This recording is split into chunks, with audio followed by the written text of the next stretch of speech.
And now, holy shit, folks. I always remind people, I am suspended for life for minor hockey.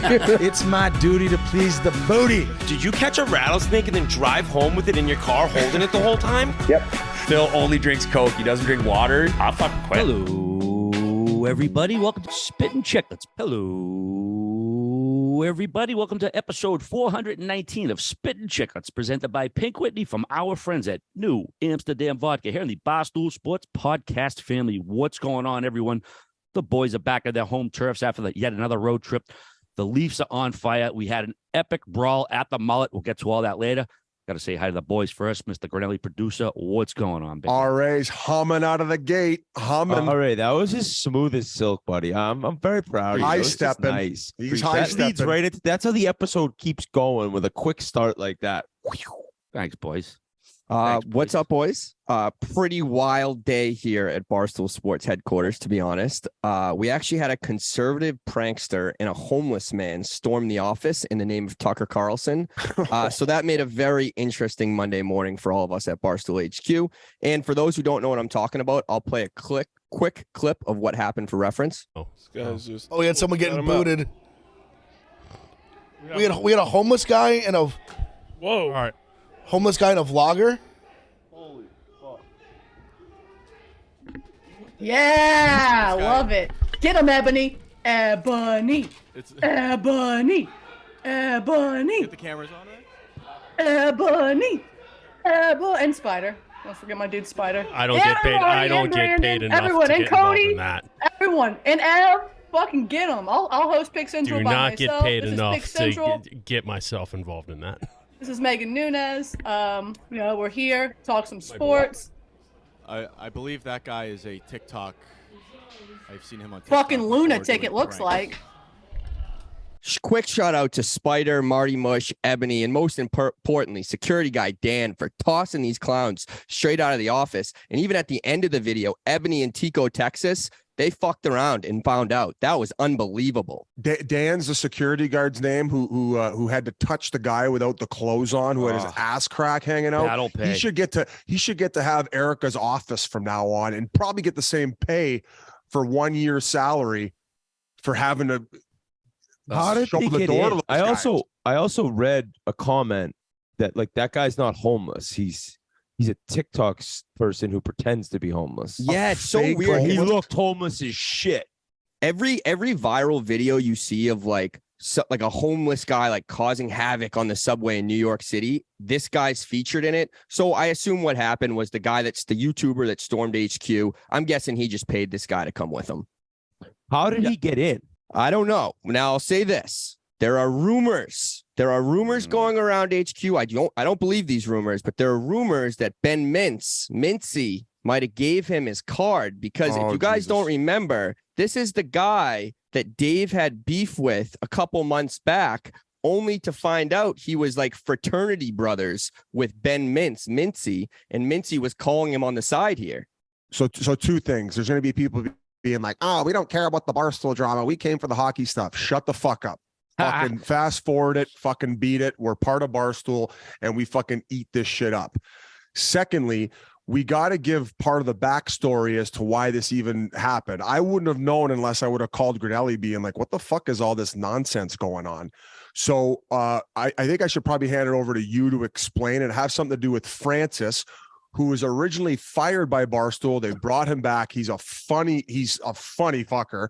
Probably the funniest guy at Barstool, maybe other than Little Sask right now, like comedian wise.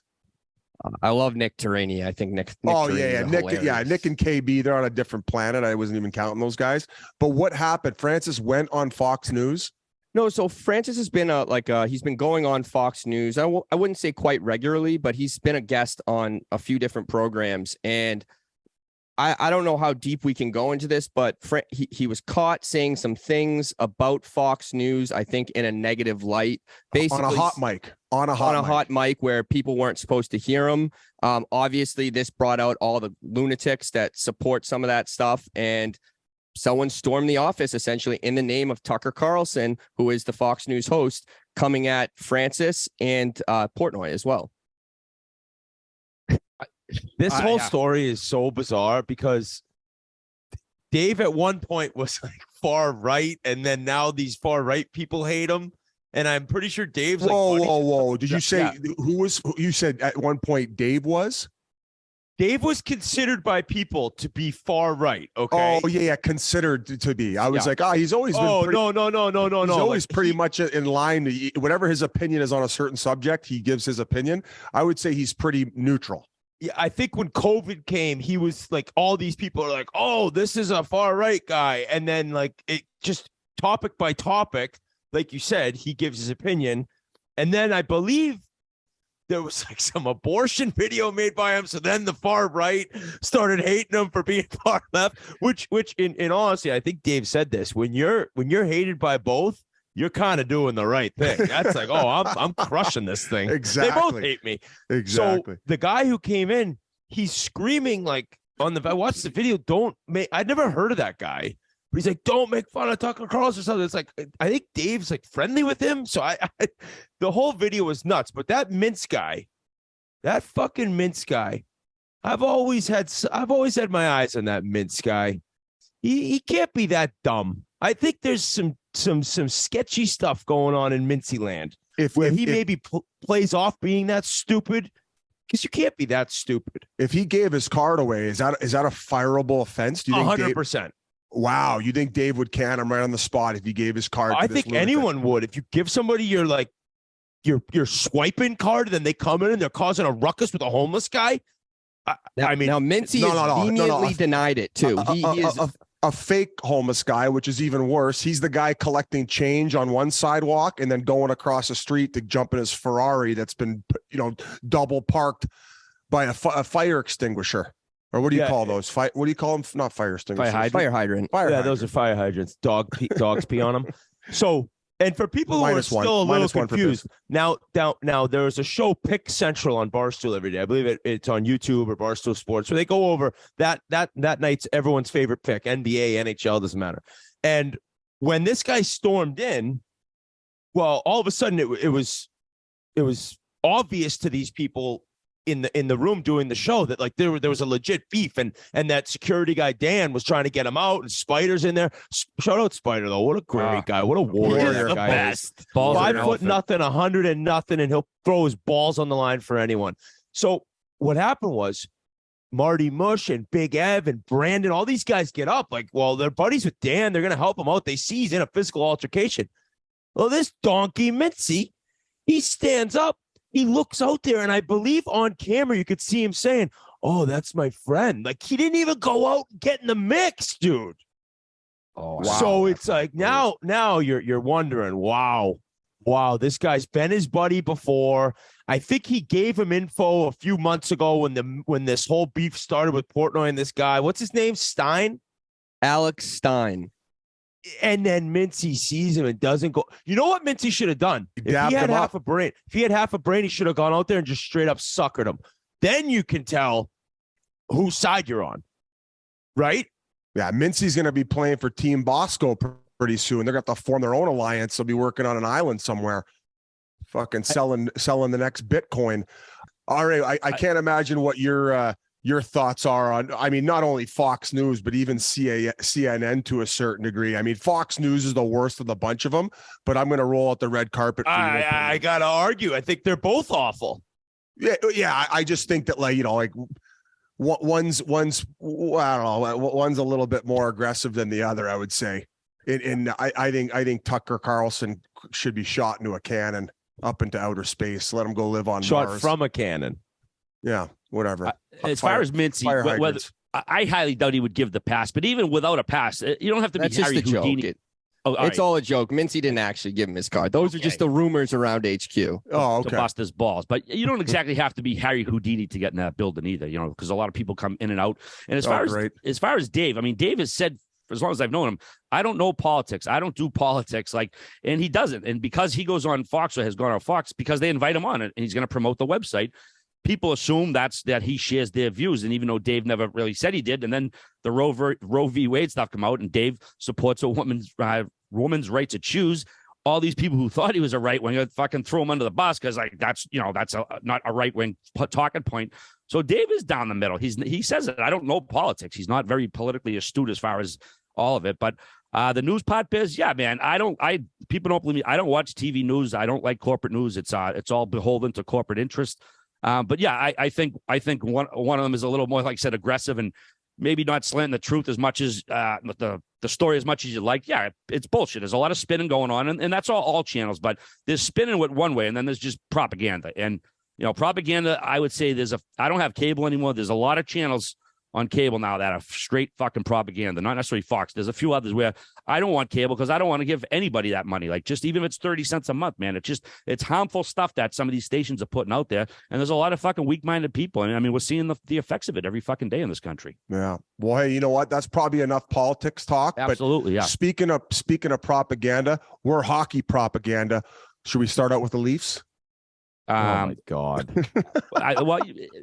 Hey, or should we start out with oh my God. Yes, my brat. Yes, my brat. Oh, what's this, Crank Yankers? Where did you get that? This is what fucking Pasha gave me as a gift after his team went on a roll, and then we finished it off with a win against Chicago. That was I think the day after we recorded our last podcast. We went on Tuesday night. That was the first day of the games we got to watch and that we'll be commenting on. First and foremost, RA, the picture that you sent out of how the New Jersey Devils dialed this in did not do the buffet justice. I think every piece of shrimp had already been eaten and it was just limes in that tray. Did you read the comments underneath? Yeah, that's Twitter though. I mean, they're shaming. Like, I don't remember the last time we were in a fucking box where we had shrimp cocktail, stone crab, gabagool. I mean, there was unreal spread, and that's just Twitter chirping all the fucking lettuce day. I came out of the bathroom though, and I walked back in, and RA was like 2 inches from the chicken sliders, like with the camera like this, like, and we're getting hooked up. I was like, oh my God, he's spitting all over the just rest of the spitting all over the shrimp. Oh my! We had a hell of a video showing that we got hooked up by the Devils, and yes, so after we recorded, we beat Grinelli in trivia. Grinelli, Merles, and Jordan took a whooping at the hands of us, and mainly RA and Biz. I had nothing. I was a mush. I was a dummy. I made no sense. I couldn't even form a sentence. But we beat Merles and G, which was great. And the next night, getting to go to the Devils game, I mean, I got to see this team in person. I've admitted a while back that I was dead wrong on the Devils. This team can play. They're legit. They're not going anywhere. They have a legit chance at competing for the Stanley Cup this year. And I got to see them in person, which kind of reminded me of that even a little bit more. Granted, they're playing the Blackhawks. Horrific team. Oh, my God. Just I could awful. play for the Blackhawks right now. I think you might be able to. RA might be able to. And no shot at you, RA. I still couldn't make the team. But I do have to say, and I told this to a bunch of Devils fans, a bunch of people. I was very honest with them. You can't have a team this good, playing this well, and have that few people in the building for a game. And that building's beautiful. And where we were, I think it was American Whiskey before, unreal bar. Great that spot. the one side of the arena is all now bars. They've done a great job. So the last time I was at that rink when I was playing, done a great job in making that a cool little spot right before you walk in. There's all these different bars. We were at the best one. You go into the building, it's great. I mentioned they're very clean with the banners. And what I mean by that is you go in some buildings and you see all these different banners all mixed together. Well, the Devils at one end of the arena, they got their 3 Stanley Cup champion banners, and they got the American and the Canadian flag. At the other end, behind the under goalie, they got all the retired players. It's Ken Danico, Scott Stevens, Scott Niedermayer, Patrick Elias, and Martin Brodeur. It is as clean as a whistle. Yeah. And behind us, where we couldn't see, was all their other banners of maybe division titles, Eastern Conference titles, but the big dogs that you see, it was beautiful. And I think the arena could be buzzing in the playoffs and when they're sold out. But you go to a Boston Bruins game? You missed one of the banners. Whoa. Most shrimp ever eaten at a Devils game, Rear Admiral. It got raised after the second. They were good, boy. They were good. Oh, you eating that? Most loogies spit on a chicken slider while videoing myself in a box. And the other one got raised. Most limes gone to waste off not putting it on the shrimp before being devoured by Rear. I remember one time I was younger and we ordered calamari to dinner, and there was like, I remember my dad was there. There had to be 7-8 people, and I just took the lemon and like doused it all over the calamari. He's like, "What the fuck are you doing?" It's like, not everyone wants that on the calamari. I agree. And it was such a life lesson. He's like, you get your own, you take the lemon, you squirt the lemon on your own calamari. Yep. So it's the you can't be dousing it all over the community calamari. No, it was basically like if we got sushi and I just decided to top off every piece with a bunch of wasabi and somebody wasn't a wasabi guy. But this arena was probably 70% full, maybe 75, a ton of empty seats. And now the argument from all these Devils fans, it's Tuesday night, they're playing the Blackhawks, it's raining outside. Guys, you got a top 5 NHL team. You've been horrible forever. How are you not packing it every night? I came to the defense a little bit with saying that it's a Tuesday night. I don't think many people expected the season to go as such. So maybe season tickets weren't quite where they would have been if people would have known. Like, let's time out. Let's say for next year, I guarantee you they're going to have more season tickets sold based on the anticipation, knowing that you've finally reached this team that has this type of capability. Tuesday night against a bottom feeder team like Chicago, you're going to save your money during a depression to go watch a better game and maybe on a weekend. So I thought that 75% full, given the situation and the raininess and who they were playing, I thought that was okay. I thought they still brought a lot of energy considering that it was only 75% full. This is a guy who said that they wouldn't get to the conference finals, fucking let alone make playoffs the next 2 years, and he's going to have a tattoo on his ass. So I'm the last guy to be wanting to defend the New Jersey Devils, but I didn't think it was that bad. What do you think, guys? Except for Whit. Yeah, I didn't think it was that bad. It wasn't worthy of kicking them when they're down. I mean, this is the first time when they're down. It was terrible. It was embarrassing. I don't think it was. I didn't think it was that like desolate like Philly the week before. And they are a team still building trust and confidence back with the fandom. And yeah, I think the rainy night, shitty team. I mean, you see that in Boston sometimes. They might. No, you don't. RA. Here he goes. RA.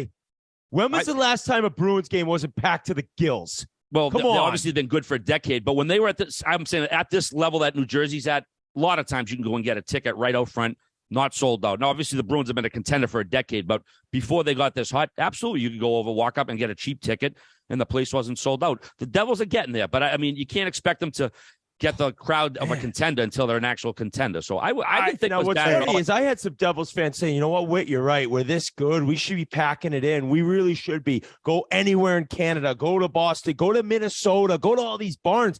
They're packed. And you got a team this good. Get to the building. Get over there and support them. You can't have this squad dominating games, going on winning streaks like this in front of 75%. Yo, they had to fucking raise ticket prices to that game 30% just to feed RA all the deli meat that we had in the fucking suite, man. Could you pump the brakes on this bullshit? Holy fuck. It's a I will have the gabagool. Columbus was way more packed, way louder than New Jersey was. And Columbus is the last place team. Boys. Okay, let's keep it on the positive train for New Jersey. The GM Fitzy ended up stopping by. We were able to congratulate him on all the awesome moves he's made, and of course the unbelievable start to the season. Where you were a little bit more familiar with him in your time in Pittsburgh, correct? I want to say no, actually not from Pittsburgh. I kind of he's a Boston guy, so when I was coming up, he was near the tail end of his career, if not the end. So I remember I was skating like on a summer league team with him. There was an old league in Bridgewater. I don't think they still have it. And he was on my team. Our team was a wagon, actually. And I remember one night, this is Tuesday night in Bridgewater. Like, we had like the 9:30 game, and there's college and pros out there. And I don't know if we lost or something. He came in the room. He was giving it to us. He's like, I drove fucking 90 minutes in traffic. I'm not. And he's going nuts, laying down to block shots, dude. The guy was a gamer. So I've known Fitzy a long time. and he was always really nice to me when I was young. He's know, an he was awesome guy. Great guy. And in good news, I told him congrats on all the success here. This is great. I asked him about a couple of the trades in terms of them getting Siegenthaler from Washington, how some different things went down. I won't share, but we did get him to commit. If and when the Devils win around this year, he's coming on the pod. So a long storied career, a part of the Florida Panthers run to the Cup Finals in '96 with the Rats and all that. He's got stories of playing. He now has stories in building his resume and growing in the game within front office, becoming a GM. So would be an amazing interview. We just got to have the Devils win around to get it done. So he agreed. Absolutely. Big thank you again to the Devils and Tommy Fitz coming by, say hello. Great guy. His dad and my dad were best boys way back in the day. So because his old man was from Chucktown too, but it was nice that he stopped by. Boys, how about this Canuck bar in Manhattan? When we went back to Manhattan, unbelievable. A Canadian hockey bar in Manhattan. It's like, how was this not here before? Every game on, all kinds of memorabilia on the wall. I had never been there before. One of the few bars in New York City right now with Big Deal Brewing as well. Okay, so check it out. The Canuck, and people may think that we have like hookups there. No. We just know a bar that you can now go to at any time and watch any hockey game that's on. It's phenomenal. I've actually always wondered why there aren't more places like this. Now, granted, in Canada there are, but we have a Canadian hockey bar in Manhattan, and I'll tell all you female listeners out there, you want to get some dick? Go down to the Canuck. There's 5,000 guys hanging out in there, and yeah, if your guys looking to wheel some girls, probably not the spot. Maybe pregame there, watch some games. Any girls? So we were standing outside, having a smoke, and there was 4 girls walking by. I go, girls, there's about 150 dudes in here. If you want to check out some, you want check out. And they, we're all set. What do you know? They must have walked 30 yards down, turned around. We changed our mind. They came in. Yeah, you want I didn't talk to the him. Leon Draisaitl burger flipper? Yeah, head in there, ladies. Sweetie, I didn't say a word. I was outside. Get the Chris Drury 110 flex right in there, ladies. Come on in. That wasn't the only thing that went on since the last show. Rough and Rowdy in Providence Friday. Me and the Whit Dog were down there. Oh, my goodness. Absolutely electric night in Providence. To our listeners not familiar, it's Barstool's amateur boxing outfit. We have little people fighting little people, girls fighting dwarfs, girls. You call them. They want to be dwarfs. Okay. We chicks fighting each other, heavy dudes fighting each other. It runs the total gamut, and there's like no time between fights. One fucking fight's in and another one's starting. Me and Whit were ringside for a while. How about a fucking wild time that was, huh, Whit? It is amazing. And I've watched, if not all of them, I'm going to say 90%, because it's a great thing to buy. It's $20-25. You have some drinks. You watch these goons go at it. Well, a couple of different things from the night. So I can't believe how much better it is in person, because I've enjoyed watching them, but in person, it is an epic scene where everyone's drinking, everyone's having a good time, and the fights are 3 1-minute rounds, and the new fight starts within 2 minutes of the other fight ending. So it's like, it's rapid fire. You see knockouts. You see some fights that aren't great. You see all types of body types, like RA mentioned. And for us, there was a hockey guy, Diamond Hands. Dude, this guy, I said leading up, we're at the Barstool offices, and I kind of started looking into him and who he was. He's playing for Danbury right now. I think AJ Galante's dad was actually at the event. AJ was there. Yeah. AJ was there too. Okay. Yeah, it's Daniel Amesbury. Okay. And he's Daniel done Ice Diamond Wars. Hands Amesbury. You're looking at the future heavyweight champion of Rough and Rowdy. He's a tough ass motherfucker on the ice. After the fight, the next day, he played for Danbury and had 2 fights. I think he had an assist, too. And one of the fights, he just dummied the kid. So he's a killer. So he gets in the ring against one of these Abel brothers from Pittsburgh. Great people, these two. Good guys. Honest fighters. They're electric on the mic, too, right? Electric on the mic. Their accent is just amazing to hear. It's like West Virginia, Pittsburgh accent. But I said, I looked into Diamond Hands. I looked into Amesbury. I said, and then I saw who he's fighting. I'm like, this kid's going to murder this guy. And everyone's like, oh, no, Abel Brothers never been knocked out. I said, just wait. And so Diamond Dave Hands and Big Cat, they had me on the call. And if you can somehow check out this knockout, I think it's all over the internet. Diamond Hands came in like a tornado and ended up just putting this kid down. Bing, bang, boom, asleep. Done. What's his weight? What's his weight? I want to say Diamond Hands has to be at least 215, 220. Okay, The other so guy he's a had big to boy. be 240. he's a truck. And he can take a punch and he can throw a punch. And I know that Bobby Lang, who's a local Braintree, Massachusetts guy, he's never lost. He beat up Pac-Man Jones again in the title fight, in the number one fight at the end of the night. But show me Bobby Lang versus Diamond Hands, and I think Lang gets his first L. Wow. Okay. So my buddy had a great line too to describe Rough and Rowdy, Johnny Cronin. He goes, he wasn't there. He was watching. He goes, it looks like what I always had dreams about when I drank a bunch of NyQuil.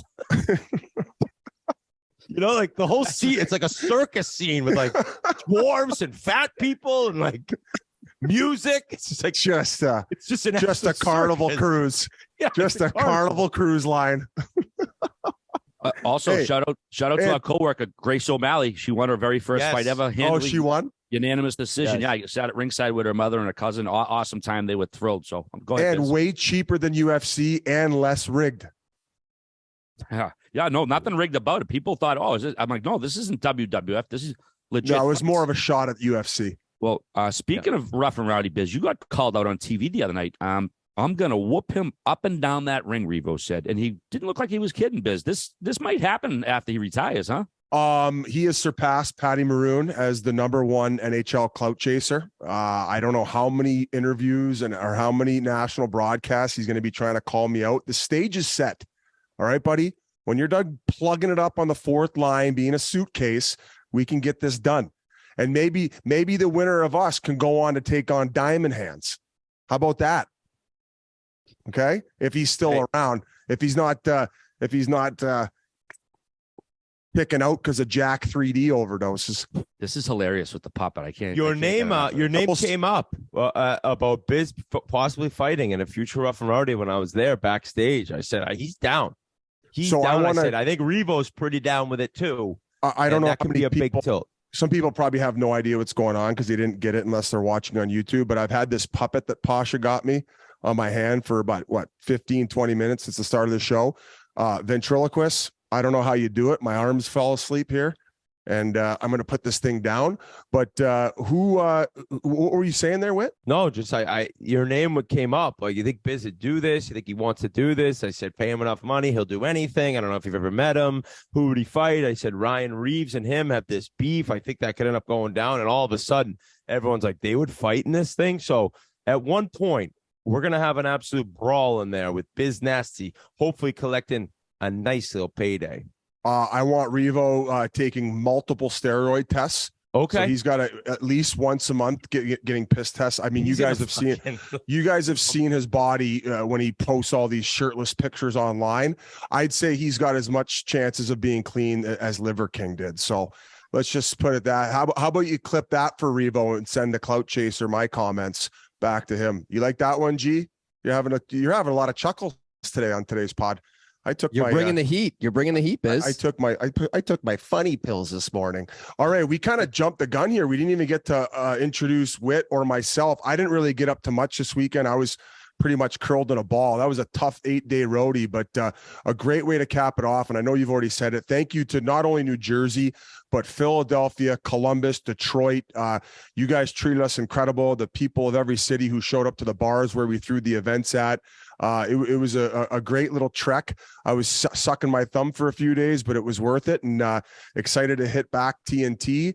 And then I got a couple Coyotes games. That's the one thing about missing the Coyotes games this weekend. Commodore, Teddy Purcell were in town. I had a bunch of other buddies in town, and I missed the game against the Boston Bruins. Did I jump the gun on that too? I mean, we can get to that first if you want. I mean, we're on the fighting topic. That was, I'll tell you what, even Commodore posted it on Instagram. The Mullet Arena is a thing. It is a fucking scene for the short time being in which the team is there. You have to check out a game. Listen, the people of Glendale, all the people who worked at the rink, I loved my time there, but this was the right move. You want to go into a scene in a tough environment to play in, just ask the Boston Bruins, who probably thought they had a layup. They might even been out in Old Town the night before thinking they were going to steal 2 off the Coyotes. Whammy, with 13 seconds left in the game, Lawson Krause, second of the night. Keep the change. Got beat on the ice and in the stands. Not okay with the girl with the Gronk jersey getting suckered in the face, though. She is tough as shit, though. Dude, she got blasted by a full-blown right hook and hopped up like it was nothing. She like spit out her front tooth and was like, okay, I'm good. Yeah, that was crazy. What was the start of all of it?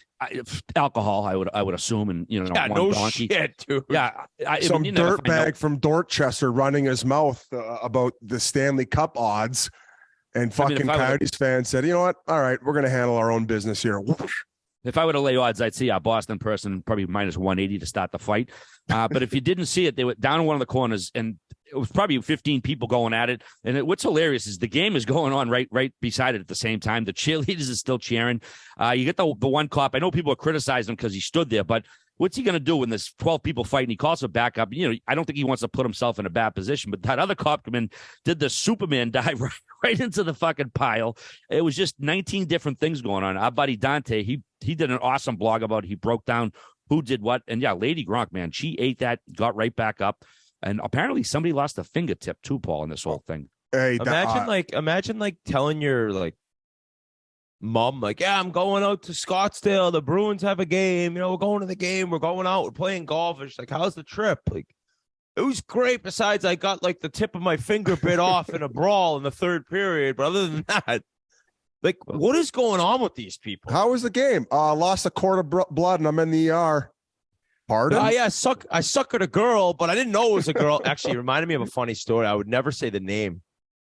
Oh, but we went up to visit a friend of mine at Bowdoin College in Maine, and I was in school. I was at BU. We go up there, and it was like an outdoor party. Everyone was kind of partying outside, and then there was I don't know if there were dorms or apartments kind of side by side. So people would be inside, but basically everyone's hanging outside. It was raining. There was a tent. So I ended up trying to get into one of the places. I had to piss. And the guy's like, no, or something like that. And I ended up getting just buried. This guy pushed me down the stairs.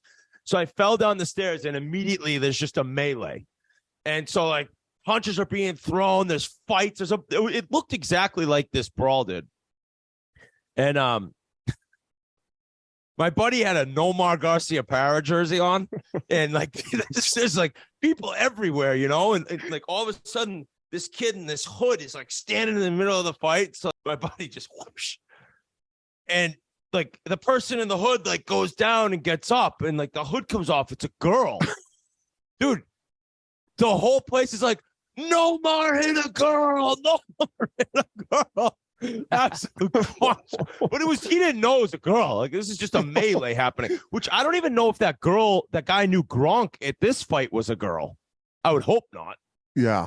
Why the fuck people act like this, though? I mean, I don't know if there's more fights. I know there were some when I was a kid. It seems like there's more lately, always in the NFL, but it's just fucking grow up, behave, man. You just so many assholes out there. I don't know, man. It makes I know people get so drunk and they.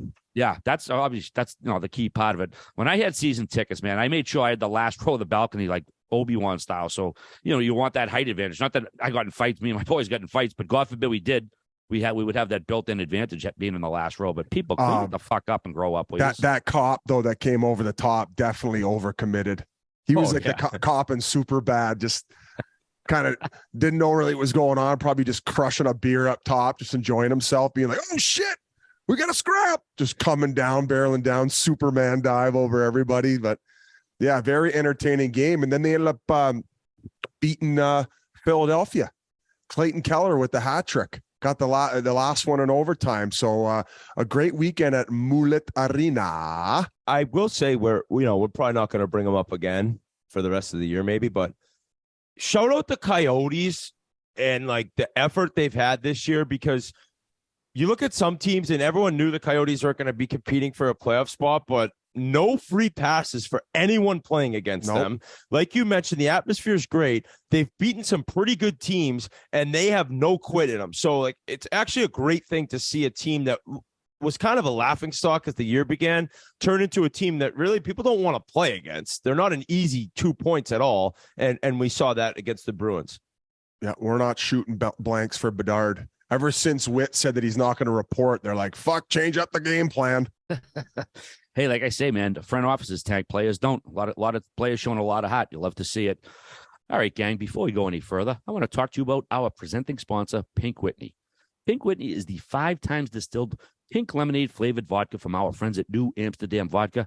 I've been to a bunch of Christmas parties already this year. Everybody has this stuff. It's terrific. And Grinelli just came up with a brilliant idea. Yes, that is correct, RA. Every year, and I didn't come up with this right now. This is the past few years since we created the Nips, the best stocking stuffer in the league. I got 3 brothers. Every Christmas, drop a few nips in each one of their stockings, and I promise you, you won't regret it. Unreal idea. And if stocking stuffing isn't your thing, well, go to your local bar, maybe with a little club soda, maybe a shot, go to your liquor store. Bottom line is it's holiday season. You're going to be having a few. Go get some Pink Whitney. Everybody loves it. Your family loves it. Your relatives love it. Enjoy the holidays. Stay safe with Pink Whitney. We have a great interview we're going to bring on a little bit later. I think it's our first Russian player ever. Calgary defenseman Nikita Zadorov. Absolutely hilarious interview. Coming to you a little bit later, but should we dive into Biz's second favorite team? The Leafs right about now? So some people, when they hear that, though, they're like being like, oh, you had plenty of Russians on. So Kasparaitis, not a Russian. You said he was born where? Excuse me? He's Lithuanian.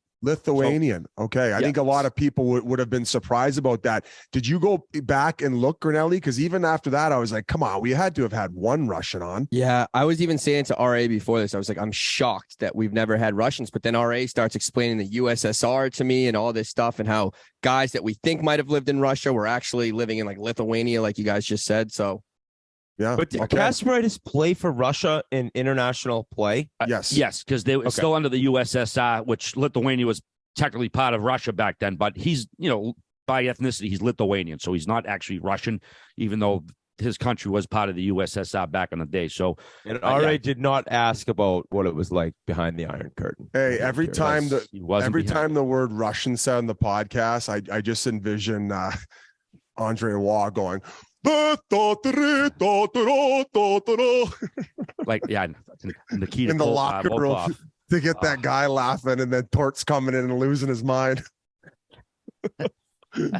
So that's a good one for you guys. We had a lot of great stuff, and it was fun to bounce around from when he was back in Russia, from his childhood. He was a great interview. Colorado. It was just, guys, it's an hour. It's all over the place, and he was very generous with his time. So thank you to Big Z in my books. RA, please don't puke. Nah, not at all. Not at all. Big Z's in the news later in this pod. Oh, yeah, I'll get to that in a little bit. That's true. Well, either way, Marner and the Leafs keep rolling. Mitch Marner continued his point streak Saturday with the overtime game-winning goal and an assist in a 5-4 win over Calgary. He's now up to 22 straight games with at least a point, 30 points over that span. The Leafs have won 3 straight, 8 of 9, and extended their point streak to 14 games. The team record is 16. Only New Jersey and Boston have more than the Leafs' 42 points. Leafs are only a point behind Boston, though the Bees have 3 games in hand. How about this? The Leafs are 17-0-1 when Marner, Matthews, and Nylander all score in the same game. Biz, they're just humming right now, getting it all done. And, of course, the goaltenders. Dubas rolled the dice a little on the goalies, and they have the 4th best save percentage in the league right now. So he's looking pretty smart right now. Whit, this is the year it gets done. I'm telling you, this is so fucking stupid. This is the year. You're so dumb. Nothing matters. I said it last year. You know why he's so poopy pants, folks? Is because he saw I'm not poo-poo pants. He saw Mitch Marner's celebration in OT when he dropped to the knee and then he popped up doing his little dance. I bet you were fucking losing your mind in the living room on that OT winner. Did you see Daryl Sutter's face on the bench? He looked like the meme of that bird lady. The lady just standing. I'm sure you could pop it up, G. I'll tell you what, man, Nylander, one of the best bargains in the league now. I know I was maybe a little skeptical at the time, the whole holdout, but fucking he got it to the exact number that he needed to be. He's shedding a couple million off of each of oh geez, now I'm drawing a blank. Mitch Marner and Matthews deals. But fuck, man, 17 tucks on the year for him. What Marner's doing right now is absolutely insane. I said coming into the year, he's been one of the most consistent, best right wingers in the game statistically over the last 2 years. I think if you take all the numbers, why did I say statistically wrong? I'm not laughing at Marner. I think I say I'm laughing at your English. different every time. But Bill Rudo. What he's doing over the last 3 years is it's fucking insane. I just have an inkling that this is going to be the year that they've figured it all out. They're one more year mature. I get that people are saying, oh, they do this every year. They get hot at this time, and then the goaltenders have the issues in the second half, just like Campbell had last year. Fuck off. We got 2 goalies this year. We got 2 guys in net. And we could keep harping on this. They've been getting it done with injuries on D. I even got a text from Erasmus Sandin, the other night when I was curled over in bed, and I sent out the tweet, this year feels different. And he was like, the boys are buzzing. They're feeling it inside that fucking locker room. They got the water bottle bukakis ready to go. They got 4 fucking lions humming and the big dogs ready to go. What else do you got to say, Whit? Yeah, they look great. They have a great team. Talk to me in the playoffs. I know it's like, oh, what a podcast host this guy is, but I truly said last year the most true statement maybe I've ever made, that it really doesn't matter. Now I will say this year, there's a little different feeling because of how good the goaltending has been, and because their top 3 defensemen are out and they're winning like this. Marner, amazing. I've always said he's an amazing player. I've said he's had a punchable face. That's not dogging him as a player. It says he's a punchable face. What do you think people say about my face? Think I care? No. And let me tell you something. RA sends out these outlines, and they're on like what are these on? Like, it's like you could click on them and you could. It's a Google Doc. Okay, Google Doc, yeah. And so you go to these outlines, and just kind of what we're gonna maybe talk about, loosely prepared a little bit. I guess I'll say it. And I click on one of the links because RA's talking about Marner, and I click on one of the links. You can't see these tweets. I'm like, what the fuck? At Mitchy Marner. He blocked me. His fucking guy fucking blocked me for making fun of his favorite player. That is the most perfect explanation of Leafs Nation right there that I could ever describe. Like, oh my God, your player's so good. You like him so much that I said he has a punchable face and you blocked me on Twitter. Dude, I had people telling me that I was the worst hockey player of all time with terrible ears and an ugly butt chin. I didn't block their ass. So this little bitch is blocking people because his favorite player was made fun of. It's a pathetic franchise and fan base based on the last 50 fucking years. You can talk about Jaromir. You can talk about everything in the regular season. You can talk about anything you want. You're a joke. You guys are a joke, dude. The Leafs face the most hate no matter what. They're on this win streak, and what they're doing is incredible. All people want to talk about is like, oh, wait till the first round. Like, why can't we get to enjoy the moment?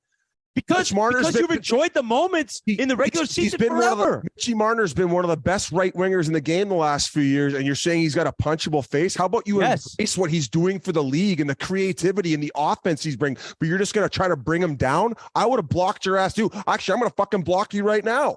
Good. On Twitter. I don't mind if you fucking block clown. Me. But the fact that respect for fans the game. of Mitch I'm going to go as far as saying blocking me. I've said he's a great player. I've said that this guy is a world-class talent. I said he has a punchable face. Sue me. You have a punchable face too. Your face actually looks like it's been punched, and it's still punchable. So let me tell you something, Biz. This team is awesome. They're an awesome regular season team, year in and year out, okay? And I actually really enjoy watching them play because of their superstars they have up front, and it's a fun organization to root for and against. I'm telling you all of this from the bottom of my heart, but the Toronto Maple Leafs are a joke of a franchise. There's no ifs, ands, or buts about it. And as long as you guys have this success in the regular season and then lose, it makes it even funnier and funnier and better and better. And it's Mitchy Marner can cry in his bowl of cereal every morning that Ryan Whitney says his favorite player has a punchable face. The guy is unreal at hockey, but sometimes it looks like you'd want to punch him in the face. Am I off here, Grinelli? I'm going to go as far to say, RA, if I'm the Leafs and as a Leafs fan, I want Boston first round right now. Yeah. No, you don't. First round. No, you don't. Give them to me. Actually, I think you want the Leafs first. I think you want the Lightning first round. No.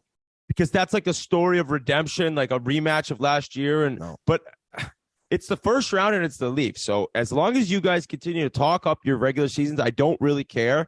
We'll talk in April.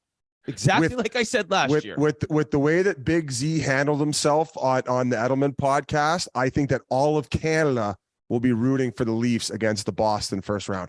I don't know how it works out. because I'm sure that the Leafs are going to be at the top of the rankings, even though they've got half the fucking lineup out because they're such a wagon. But I hope that happens, RA. I love it, man. I mean, until they beat them, it's like, whatever, bring them on.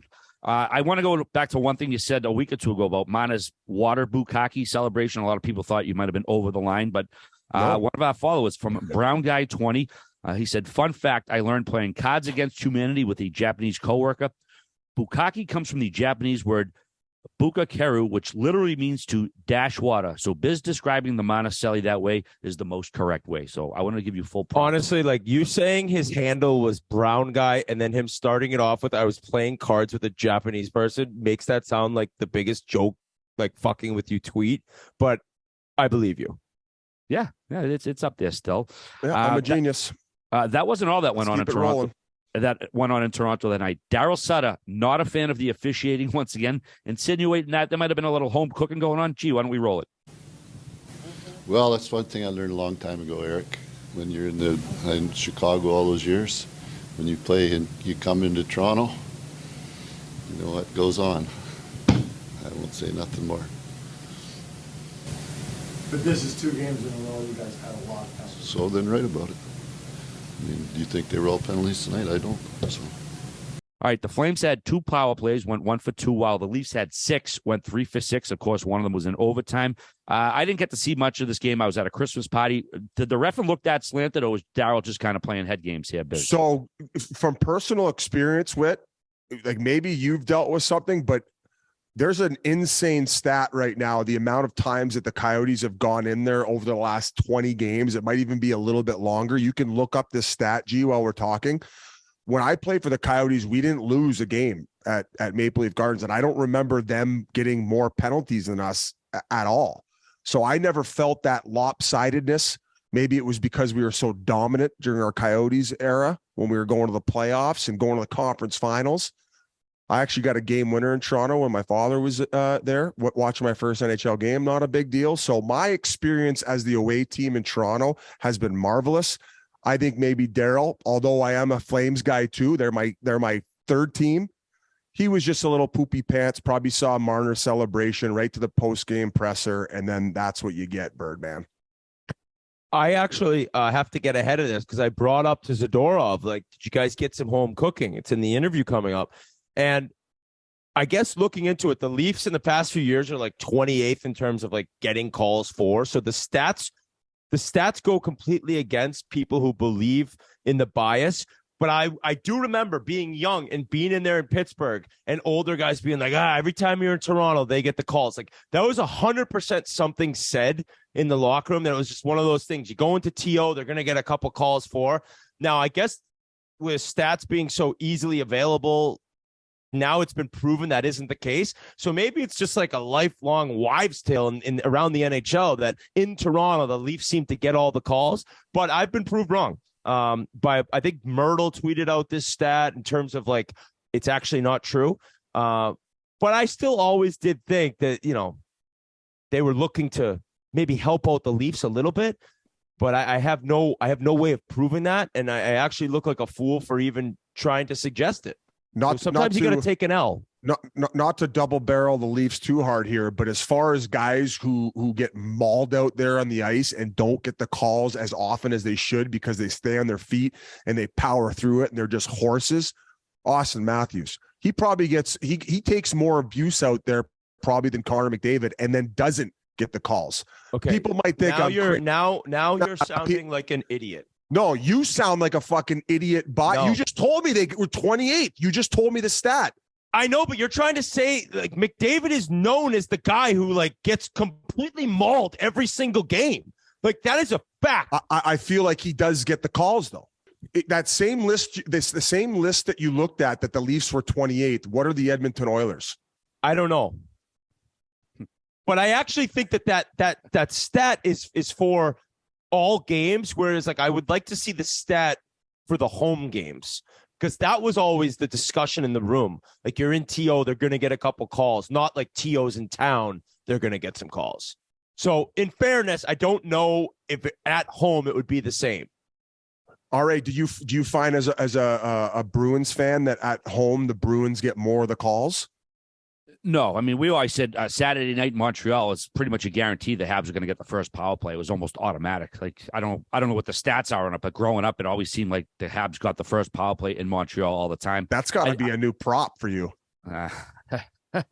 Yeah, bet against my team losing and make some dough. But yeah, I never noticed it at the Garden, like the Bruins getting favorable calls. I think, the refs do the best job they can. I think they can get swayed sometimes in certain buildings, or, maybe certain coaches or GMs slide things in their brain. But, I think the refs are doing a pretty damn good job. They're doing the best they can. I wanted to go back to Marner's point streak just briefly. It is amazing, and they have the Ducks, I think, Tuesday night, so he's getting a point against them. The Ducks are pathetic. Do you guys know what current player has the longest point streak in the NHL? Currently, right now? No, he's currently the player still currently playing that owns the longest point streak. Yes, Patrick Kane. Patrick Kane, 26 games. Sidney Crosby's next. He had a 25-gamer. And Mitchell Marner's at 22. So the record, do you guys know the record for games? By a guy who had the most ever? Yeah, it's Gretzky. Do you know how many games in a row he had a point? 58. 51. Fucking hell. 51 fucking games in a row with a point. So what's pretty cool is you can't really count Gretzky and Lemieux and looking. I have the longest point streaks record up right now. It goes Gretzky, Lemieux, Gretzky, Gretzky. After that, it's Sundin's tied with Gretzky at number 4 with 30.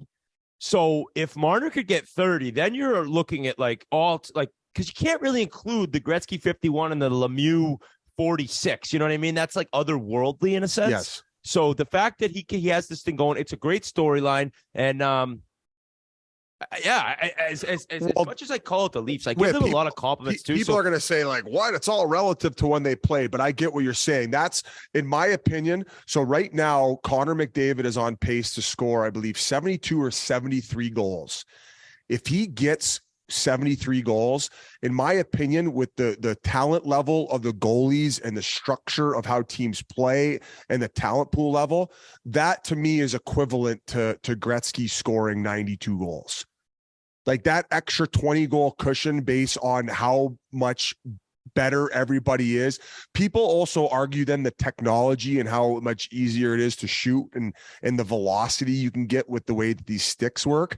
But would you agree with that comment that's the equivalent? 73 in today's age is comparable to 92 back when Gretzky did it? Not just to argue with you, I feel like the number would be 14 to 16 goals opposed to 20. Okay. And that's just me just trying to maybe if you want to say 14 goals is the difference. Because as people say, well, look at the sticks they have. Well, the goalies had Boston Globes wrapped around their knees. The goalies now take up the entire net. So it goes both ways. But yeah, so if I would say if McDavid ends up getting 73 this year, I would consider that 87 goals. I think they do have stats that are adjusted for era. There's a formula that they use. I don't know maybe I'm just making that up. Adjusted for inflation. 100% made up right there. Okay. Well. Before we go any farther, remember, folks, holiday drinking season has officially begun. Christmas parties left, right, and center. No Days Wasted is here to get you through those holidays feeling your best, even after boozing. How does it work? You hammer back a couple packets of DHM Detox, and don't forget the Hydration Replenisher, and you'll be waking up fresh, even after a big night of booze. And DHM Detox is the ultimate vitamin for when you drink. It's perfect for the holiday parties, stocking stuffers, and Christmas gifts. May I remind you, DHM Detox is 100% risk-free purchase on your first box. So if you don't love it, send it back and they will refund you. Check out their recovery bundles for the best experience. They're a combo of the DHM Detox and Hydration Replenisher.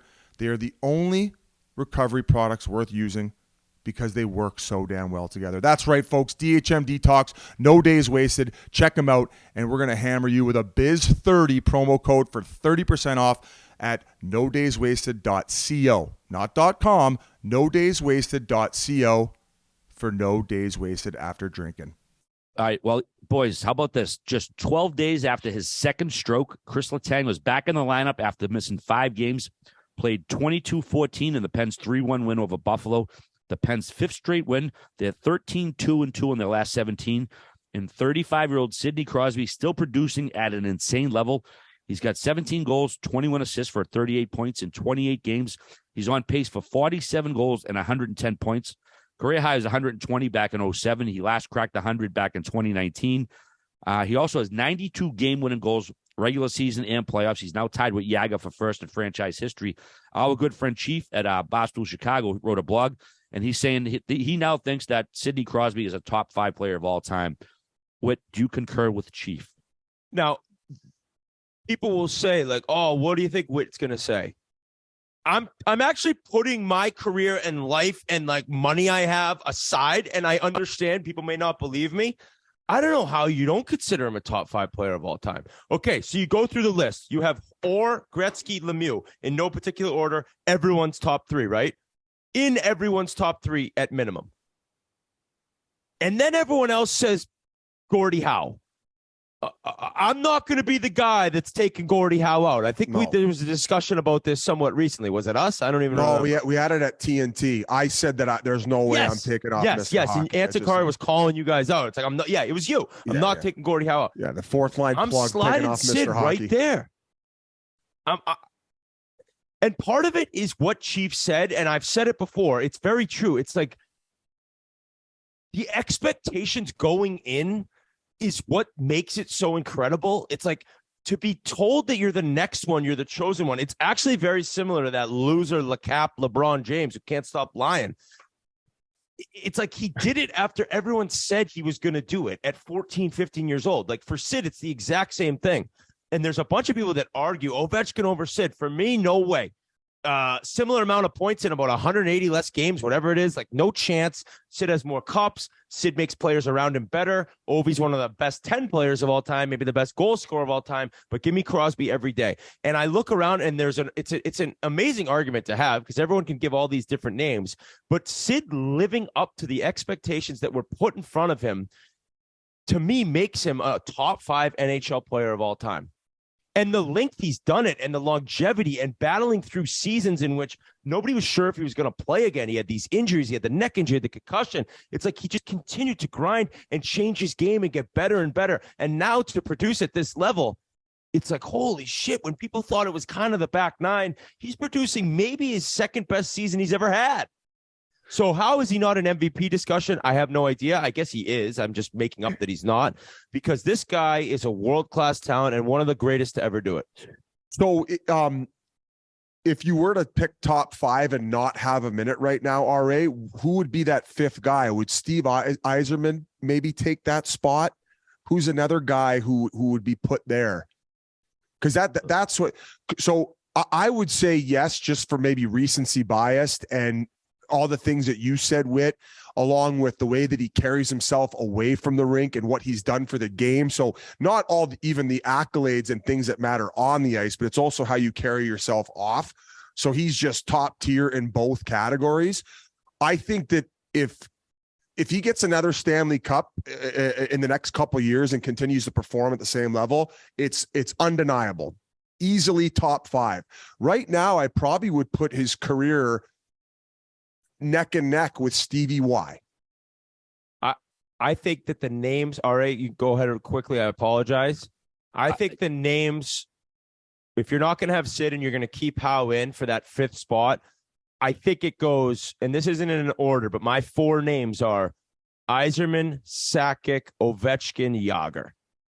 Like those are the 4 to me that kind of just jump off the page as like the greatest to ever do it. And that's not including Bork and Lidstrom. They're kind of right there. All right, go ahead. I apologize. No, a name that comes to me, obviously I'm the fossil of the crew here, but Guy Lafleur, man. I mean, I think he won 5, 6, 7, however many Stanley Cups. And granted, he was on a stacked team, but he was such a dynamic player, obviously a Hall of Famer. But he's a name that comes immediately to mind for myself.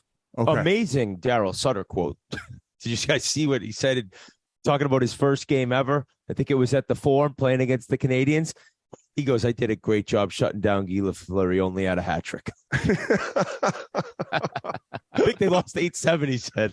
The Colt machine. Can I ask a quick question? So, wait, you mentioned Sidney Crosby's lived up to the expectations. Wouldn't you think it's fair to say now that he's overachieved on the expectations? Because I actually don't think anyone thought that it would be this good for this long, this many cups, golden goals. Like, he's done it all and some. Yes. I think the sigh of relief of overachievement is he'd already had his cup, and then they went bang, bang, back to back. And it's like, hey, he's got the OT winner in the Olympics. Olympic gold. But I wasn't on the ice. So if I was on the ice, maybe we're talking about a different story, folks. Yeah, exactly. So yeah, that was a fun little sidetrack discussion. Absolutely. But everyone, let us know. I mean, we got as that fifth player. If you're going to keep Howe in there, we got Crosby, we got Ovi, we got Jagr, we got Sakic, we got Yzerman, and we got Guy Lafleur. So give us some other ones. And I mentioned Lidstrom and Bork, but let us know what you think. Next up, it's a little early for the double wristers, maybe, Biz, but Tage Thompson, unbelievable. This kid has struck light in the last couple of years. Absolute beast. He had a 5-goal, 6-point game versus Columbus. First period alone, 4 goals, 1 assist on 7 shots in 5 minutes and 14 seconds. From Mike Kelly on Twitter, he said, Thompson has more goals tonight than 73% of players in the league have goals this season. 41 points in 28 games played. What like suddenly clicks for a guy like this? He struggles a little bit. I know he got traded. How does it just all come together? Is it maturity, confidence, situation? Like, what is it? A combination of all that stuff? What? Steroids. He's got to be on the juice. He's just dropping steroid bombs on everyone. Yeah, I'm exposing. But he's a guy who has occasionally bad back knee, so maybe he's the one that's kind of, what do they call that?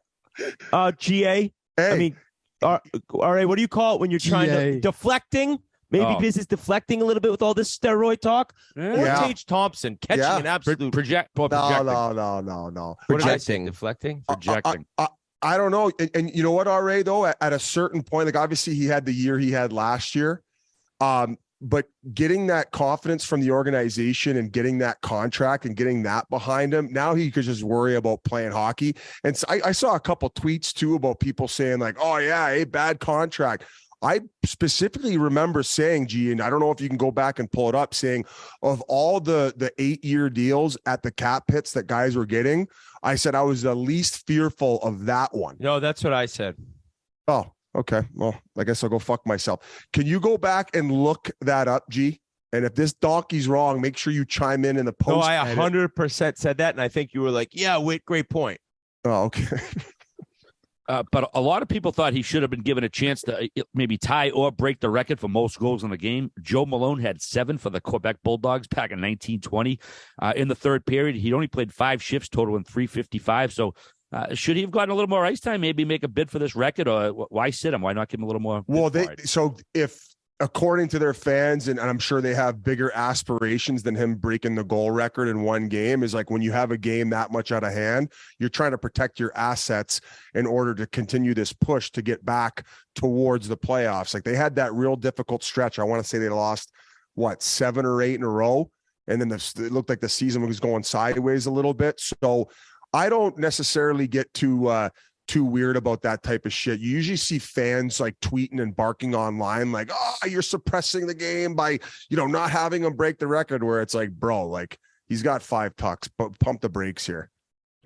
I'll go against you a little bit and agree with our buddy Jeff Marek, who was actually he was rattled about it. And his point was pretty valid in terms of that's a record that's been around for over or right around 100 years, I think. And to have somewhat of a chance to even match it is so rare that it's like, wow, would you not just try to get him? Maybe play him a bunch the first 7-8 minutes of the third, see if you can get the 6th, and then maybe you need one more. So it's almost like to go after a record like that, for me, is almost worth it because of how little and how not often you're going to see a guy with 4 goals in the first period. It was it's so rare that it's like, oh my God, we have a chance. Now the argument of not playing him too much and it being such a blowout is legit, but this kid is so sick to watch. You want to talk about best bargains in the league. I think his cap hits 1.6 this year. And then it goes to that $50 million deal where I think it's around 7.2 or 7.3. You think this guy's going anywhere now in this league? I actually have a sick thing I want to say that he no, I can't say it. No, say it. Well, before you say it, I'll go as far as saying this might be a McKinnon contract. This might be a McKinnon type deal where it's like, oh my God, what? He's only making that for that much longer. And we got the board of governors meetings, and hopefully it comes out what the cap will be going up, and possibly like $3 million a year for the next 3 years. And like all of a sudden, this guy's making 7-2 and scoring 40 to 50 every season. I really want to say that. No, I can't say it. Okay, I need you to say it. Say it. What do you got, G? I have the audio here of who was the one who said the safest contract. Do you want me to play it? You already have the audio. Because I'm a fucking wizard, baby. I'm not gonna lie. I want you to play it, and Whit, I want you to come back to saying what you say you're not going to say. I might not though, depending on how this goes. Whit, go to you first. Is this a case of a guy sort of arriving at his potential? He's going to be 25, like I mentioned, or is there some sort of risk in this deal for the Sabers?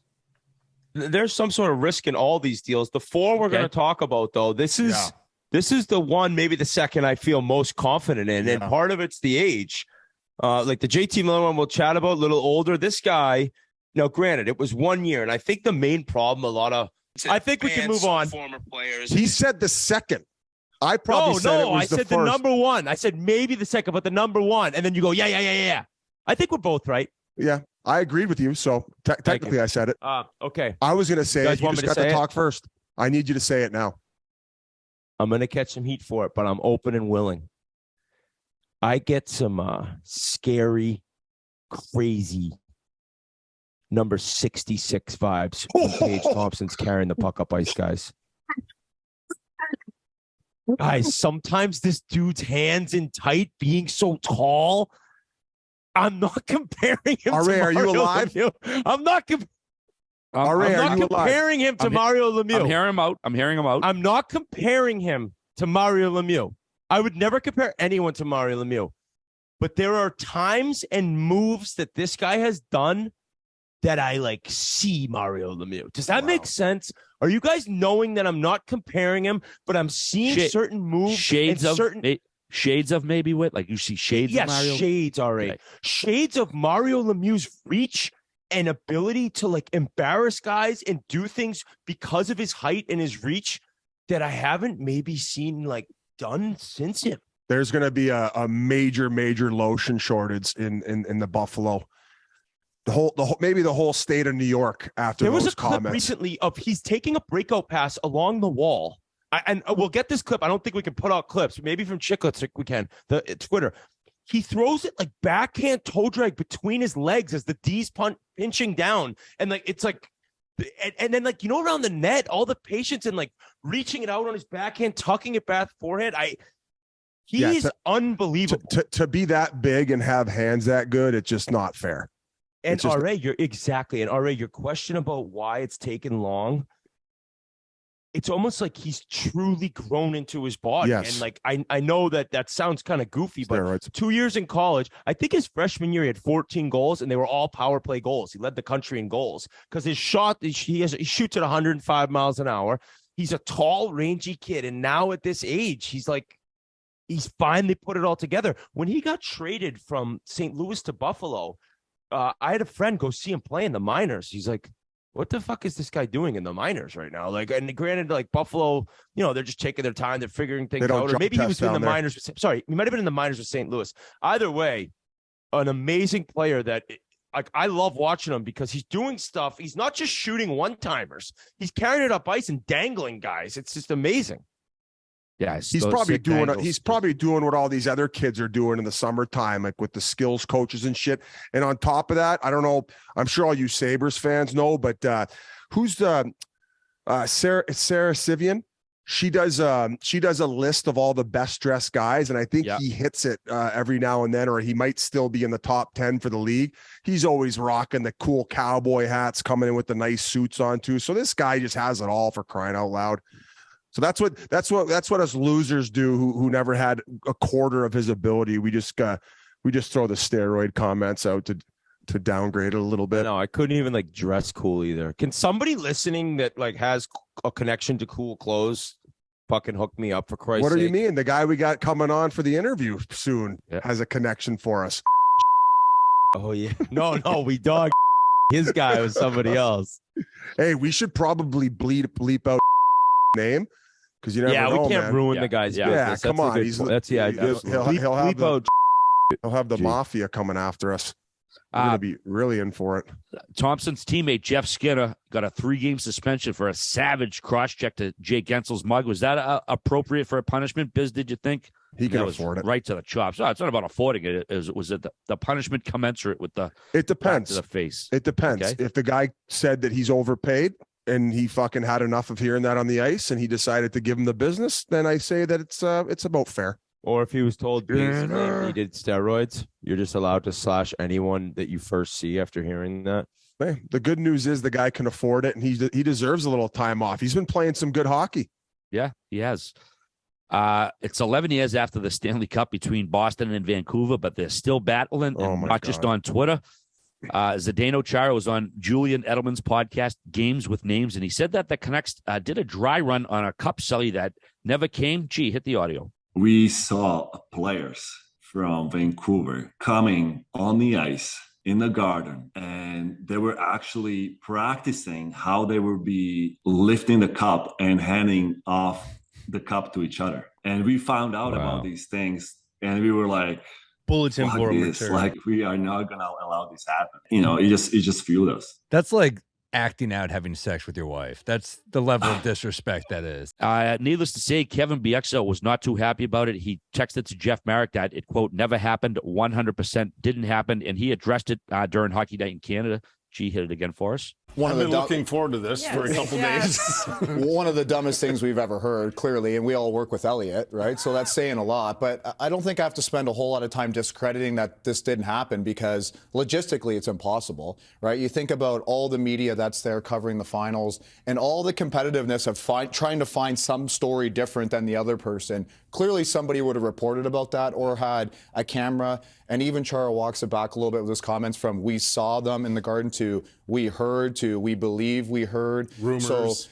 So, originally upset about it to hear because it's a little bit of an attack on our character as a team and an organization, but also our leadership group. And you're talking about 3 first ballot Hall of Famers in the Sedins and Luongo. You're talking about Mahalcher and Hamuse and myself. To think that we would allow something like that to happen, let alone participate in it, is disappointing. Coming from a guy like Chara, you would expect more and maybe a little bit more of a mutual respect that he wouldn't repeat a story like that that's so insulting to us without fact-checking it or seeing it or witnessing it firsthand. So I think the main emotion I have right now is just disappointed in him. Kind of an interesting story here. I mean, Z, he does say we saw and then we found out, which is sort of contradictory. I think this has a whiff of that fake flag story between the U.S. woman and the Canadian woman, where Canadian woman were told the U.S. woman dissed their flag or stepped on it in the locker room. Oh, yeah. Wickenheiser lost it. So, what was that? It's after Canada beat U.S. And I don't know, sometimes whether it's people in the arena, maybe it's an assistant coach or maybe a family member in order to rile up the team, going against a rival. A story gets made up, and they said that the Americans were stepping on a Canadian flag in their locker room, but before the game or the day before. Post game after Canada wins, Wickenheiser in an interview is like, they were stepping on our fucking flag before the game, losing her mind, and then it ended up being not a real story. So, hey, listen, if that's what she was told, it's shit, we're off the rails here, folks. But as far as Z's coming, I mean, you guys got to defend your bees, boy, man. He got a little bit of diabetes going on. Guy's a diabetic. Yeah, it does seem like something that people would have seen. I mean, and have players ever done that before? Actually practice passing the cup? It's not rocket science. You think that? I don't think our fucking Quebec Pee Wee team would have been practicing lifting a trophy. That is one of the most insane things I've ever heard. Just to throw grown-ass men, just to throw to hand each other a trophy. If I was a head coach going into Game 7, I'd throw the media the biggest mental torpedo. We wouldn't even have a pregame skate. We would just go out there and do a mock cup raising. Every guy will maybe re-coordinate, get somebody out there saying, no, but this guy next. Yeah. It's that guy's a black ace. Oh, sure. Okay, back him up. Get a cup, get an actual tinfoil cup and actually pass it around. Yeah, the one that RA's got in his room over there. The one that RA smokes out of. I wish. Fucking non-smoking building.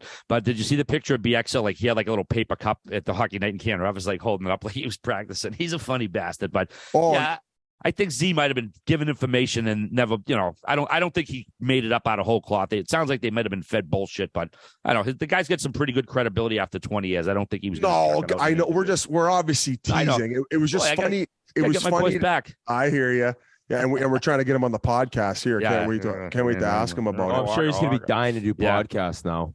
He does one. It was just funny because he told it when he said he originally saw it. Then he said he heard it. And then he said he thinks he heard it or something. So there was like a slow digression to just taking a huge dump on the city of Vancouver when it wasn't really needed to. So public enemy number one, the Bruins, I tell you, they just find a way every time. I love that there's a Canucks Twitter account out there, and it's at Buck Foston. Like instead of just writing fuck Boston, it's Buck. Like these people are so fucking scarred, man. Like they still come at us all the time. Like all you got to do is get the Chara gift, like, and just fucking, or the picture of me holding my cup. It's like that's the ultimate trump card with him. But either way, whatever. We're moving right on. Ovechkin, the cap sniper, 4 goals during the week, giving him 897. He's now 97 back of Gretzky and just 4 back of Gordie Howe. All 4 of them were empty netters, which raised an interesting point from our boy Bucci. He said, I have no problem with empty net goals, but Alex Ovechkin's 895th, the Gretzky record-breaking goal, cannot be on an empty netter. Don't even go on the ice in empty net situations once he reaches 894. What, do you agree with this assessment? I first read it and thought it was asinine, and the more I think about it, I would almost think Ovi would kind of agree with it. Maybe not like don't go on the ice or something, but that's going to be one of the greatest moments in the history of hockey. And to have it happen against no goalie would kind of not ruin it, but in the end, like take a lot away from it. So my buddy Bucci, I'm 100% on board.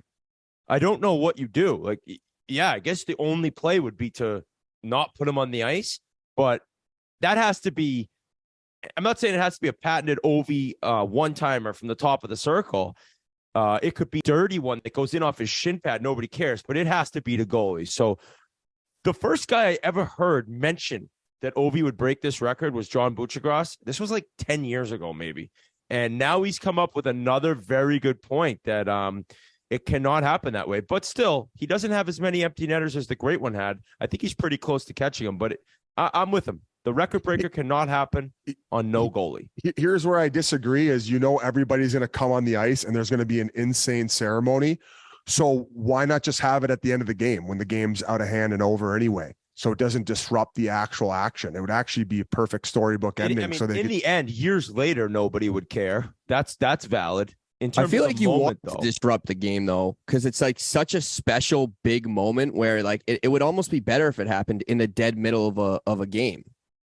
Imagine it's in a game right before like going into playoffs and they got to get the win, and I mean that changes things. That definitely changes things. You tie to get, or maybe you like they're up 2-0 and you score to get a little bit of the momentum back, and it's like, oh, now we got to have a fucking 20-30 minute celebration for this guy on the ice.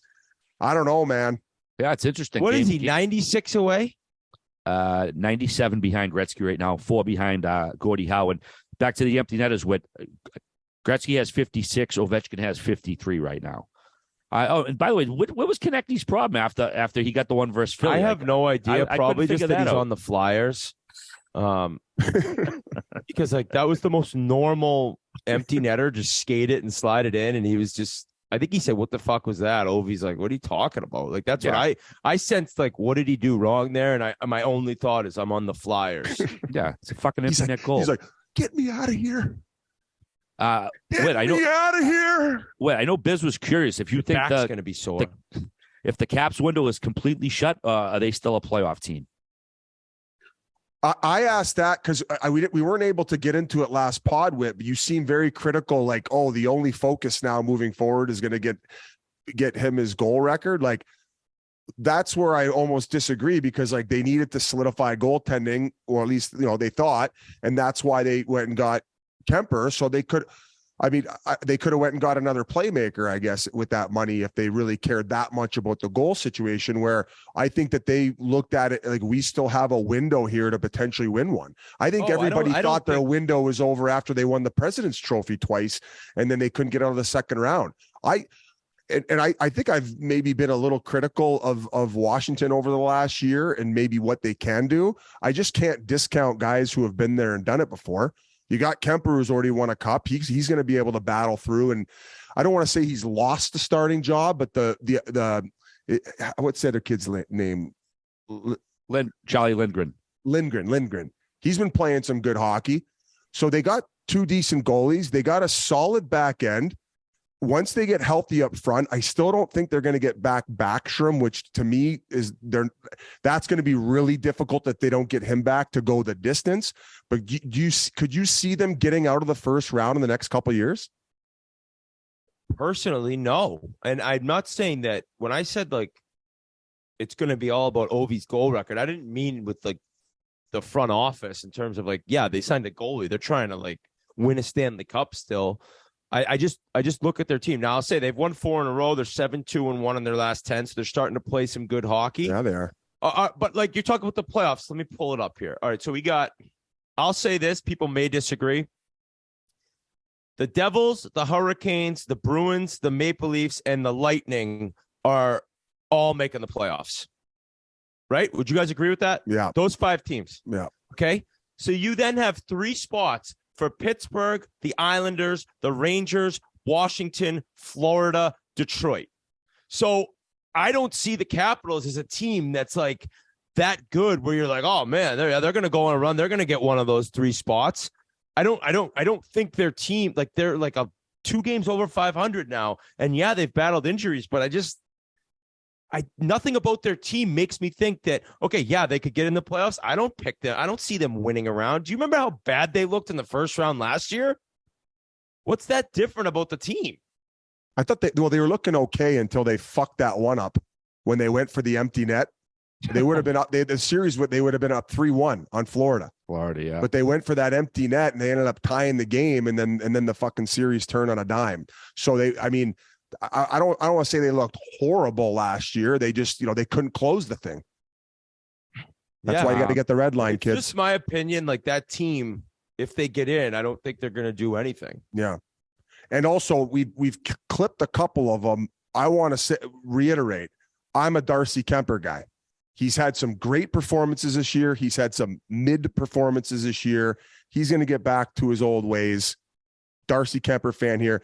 And I think that they could still make a push for playoffs. I think that, hey, if that's a team who's healthy and they just sneak in, if they end up playing like New Jersey first round, I'd take them with that playoff experience. He's on New Jersey again. No. I just got to protect my arsehole. Your puppet's going to strangle you and you fucking sleep. Wilson tonight. will help a ton. I don't know. One of our astute listeners at Bomb03F reminded Whitney that he said he'd buy an Evander Kane jersey if Kane scored 20 goals for the remainder of the season, which he did. Evander Kane saw the tweet. He said, time to get that wallet out and make that purchase to Whit. Whit said, deal, get healthy soon, please. Thanks. Nice little exchange on Twitter. Evander will do thumbs up. So Whit, is the shirt on the way? No, I'll order it right now, though. Okay. All right. Where do you order jerseys? Asking the wrong guy. NHL.com is probably the best place. Heard of it? They just show up randomly at my door, and I still don't know who sends them. All right, boys. Seeing as we're talking about Alberta right now, I just want to say I'm glad that the Oilers guys themselves are, keeping track of their fake fans, their Fugazi fans who don't make due bets. Biz, you're the biggest joke of all time when it comes to not living up to bets. You have 15 favorite teams. Nothing you say will rattle me besides what you just said, because I'm really rattled right now. All right, boys. Well, what do you like? What like? You got nothing. You don't live up to shit. I just got a text from G. He said I wasn't kidding around sending the Leaf jersey. That was actually you who sent it to me, G. Yes, we talked about it on the podcast. I brought it up. I told you I sent you the Leafs jersey as a joke, and you brought it up the past 3 pods, being like, "Who sent me this jersey?" It was me. I told you. I thought you were joking when you like that you sent. I thought you were joking about sending it. Okay, all right. No. There was no. All right, there we go. We clarified that. Anyways, we're talking Alberta. Let's go to Calgary. Let's talk to Nikita Zadorov right now. Send it to the interview. We'll see you in a minute. This interview is brought to you by Game Time. If you want to see any games this season, you need Game Time. Trust me on that.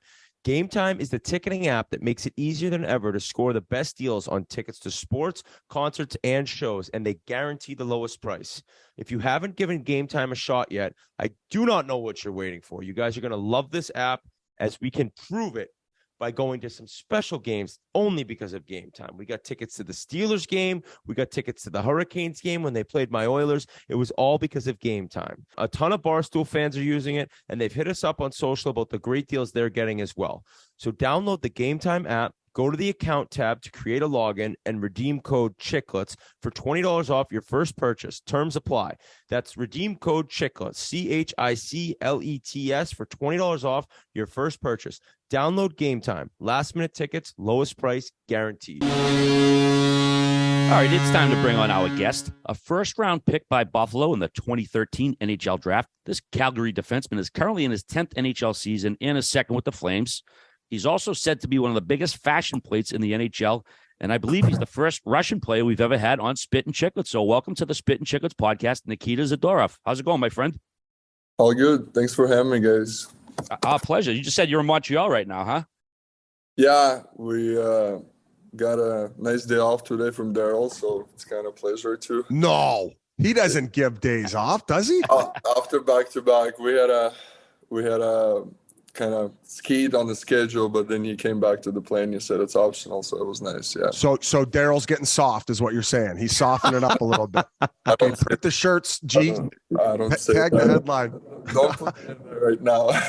Hey, this is a Boston Bruins podcast, and I called you Big Z a couple times online, like, pumping your tires for hits you're throwing or whatever you're doing.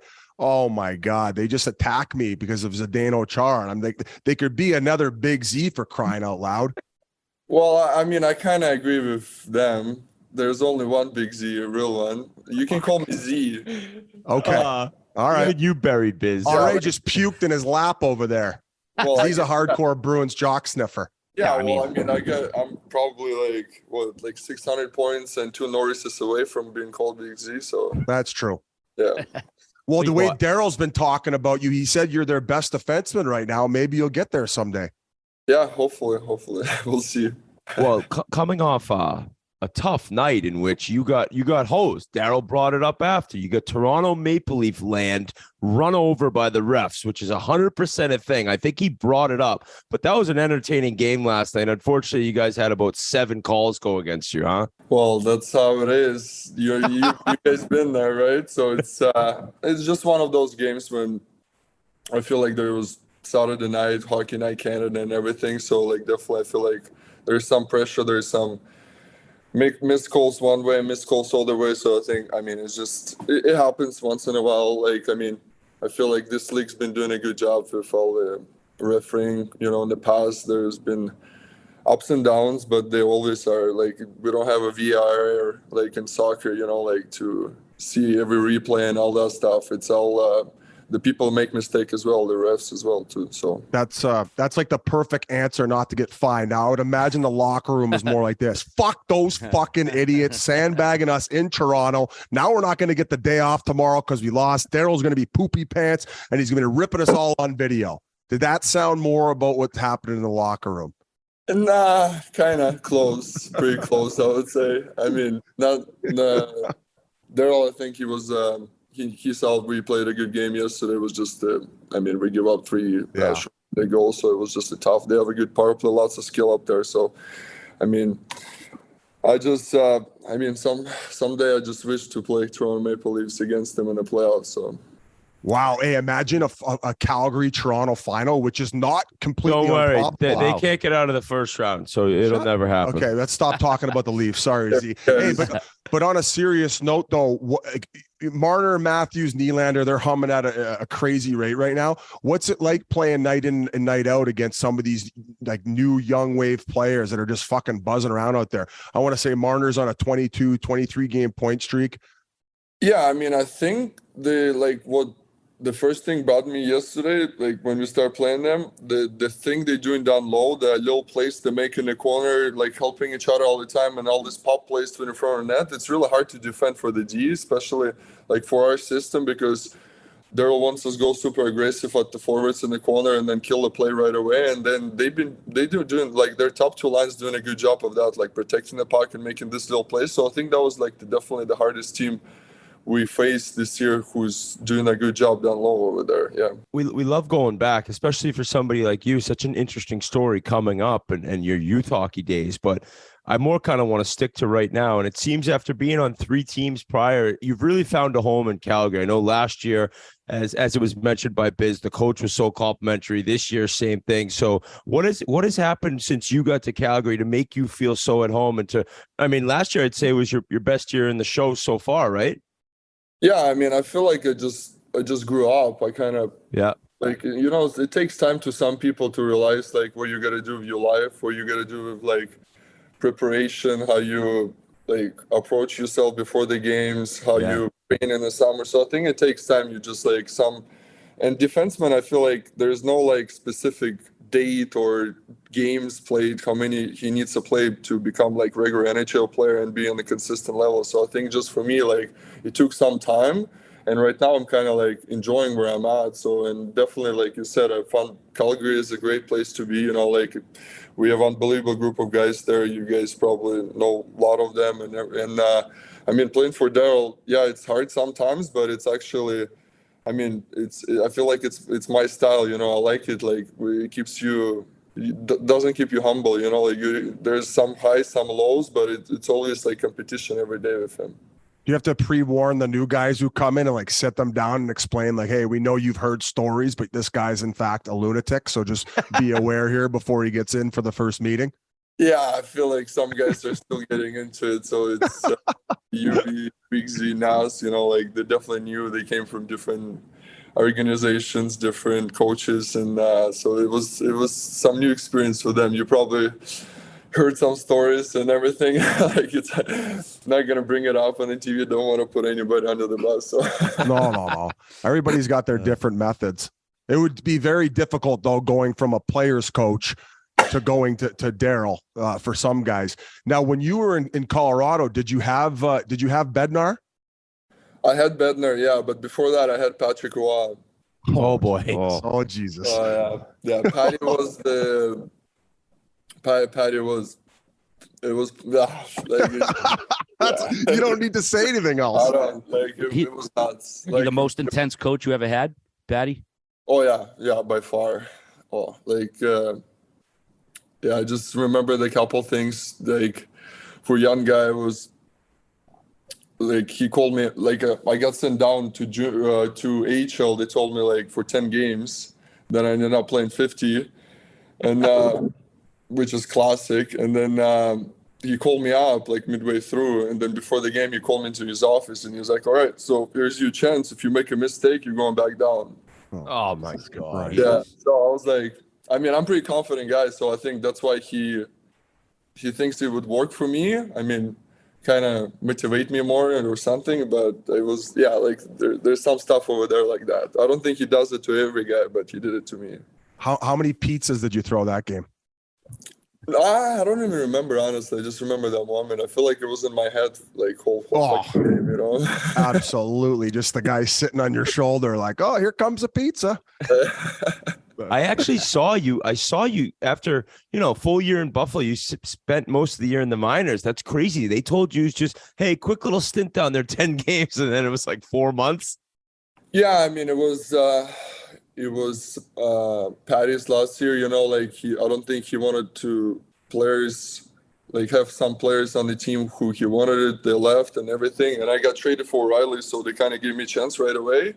But I don't think, I was rented mentally to play, and like Buffalo was just a bad team, so I got lucky to get into it and then play right away in the big minutes, like 60 games I played my first year. And then Colorado was a little bit better team. It was better D-core, and then I just couldn't crack it. But then next year it was just a different story because we started rebuilding when Jared came in. Then you couldn't eat any snacks in the room because the Nate dog would have snapped at you, huh? Well, that started probably when we after that year when we had 46 points when we were out of the playoffs October 15th, literally. So and then that year we just like it was just the worst hockey team ever played in the National League. I feel like, and I don't know, man. I was on some Oilers teams when you were in junior. I don't know. What do you Those mean? would have been the toilet bowl. Worse than what they had that one year? No, I think like our record was the worst in Yeah. like, Was 25 it really? Like Atlanta Thrashers, yeah. Oh Like, yeah. We Yeah, had oh, like yeah. we had 50 losses, so like 55 losses or something. It was nuts, yeah. Like you gotta pull it up. It was like I think it was 15-16 season, yeah. So then after that, Nate kind of changed the culture inside the team, and then we made a playoffs next year. Game 82, it was actually super cool. We played St. Louis. Whoever wins that game makes the playoff. It was the biggest regular season game in Colorado history. It was one of the craziest games I've ever been part to. It was fun. No shit. Hey, if you guys would have made playoffs that year, he would have probably started like a Baza, like in Russia, the next year after that. You guys like to like, yeah, bring me. No, we're not ripping on it. We love the different the different types of culture and how they work things. I mean, I don't think I would have liked going to a Baza the night before a game. Whit, did you have to do it? No, we didn't have to actually. Okay. Yeah, well, they're still doing it. There's still lots of teams doing it. Yeah, but you played in Sochi. That's the farmer team. Come on, like I played in the San Diego of Russia, as they call it. Yeah, right.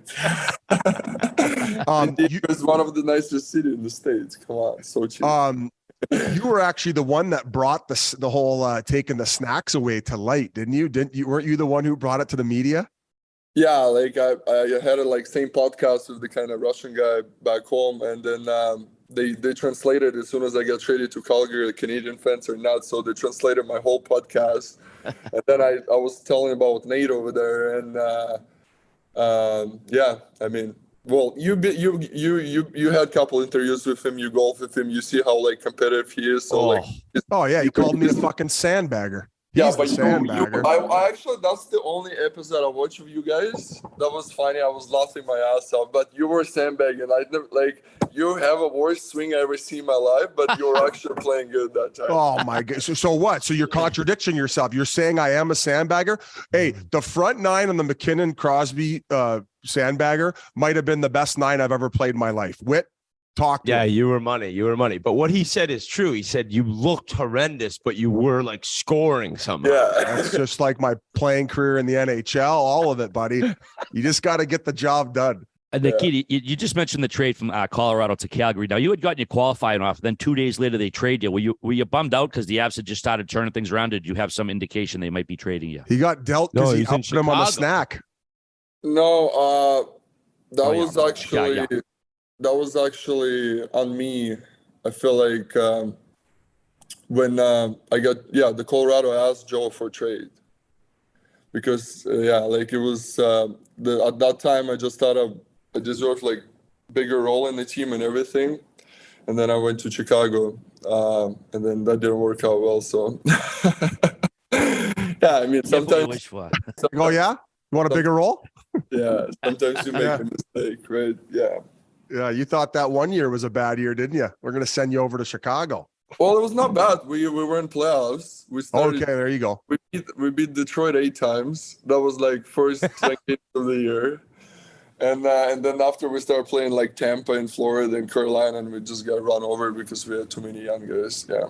You still got a lot of pals on the team that you talked to congratulate after the Cup last year? Yeah, for sure. Lots of guys, all the core, Gabe, EJ, Conf, Nate, Miko, Nas, all those guys were we were so tight when I was there. It was the COVID, the bubble was super fun. I'm probably the only one in NHL player who was in the bubble. I don't know. I cannot. Why'd you like it so much? I cannot stand that hotel anymore. The JW Marriott in Edmonton. I literally have nightmares when I go back. Yeah.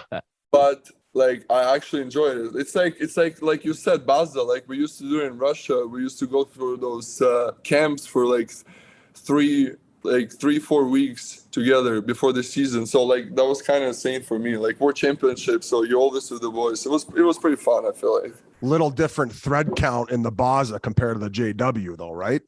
Yeah, Baza is there's no mattress. You literally sleep on the concrete and the rocks under your head. Yeah, it's were you involved in any of these chugging contests and like guys getting completely banged up? Because we hear crazy stuff about how they had it going on in Toronto and everything. And no, because Toronto was nuts. Like from the stories, what I heard, I'm not gonna bring them up, but I think all the chugging contests were in the Chop, in the different hotel. What's that? The Sutter place, wherever it's called. Yeah, the one that the AC didn't work and it was mid-July, 100 degrees. Yeah, they didn't have air conditioning for like 4 days. I know. Oh Jesus. Yeah, one was like Love Island, the other one was like Survivor. I know. Yeah, but yeah, like it was all right. The food, yeah, like we were there for a reason. I think our team were focusing on the winning everything. You know, we just got unlucky with the injuries. We got like 10 guys got injured. Everybody was like, our third goalie played like against Dallas game 7. So it was just tough to win with so many injuries. Nikita, like the Wet Dog, you played in the Quebec Pee Wee tournament. Was that the first time you were in North America? No, Quebec. How old are they? They 12, right? Usually kids playing there. That's 12 or 13, I think. Gotta be one of the first time. It was nuts. Like I never see anything there. We played like, I don't know, 116, and then against LA Select.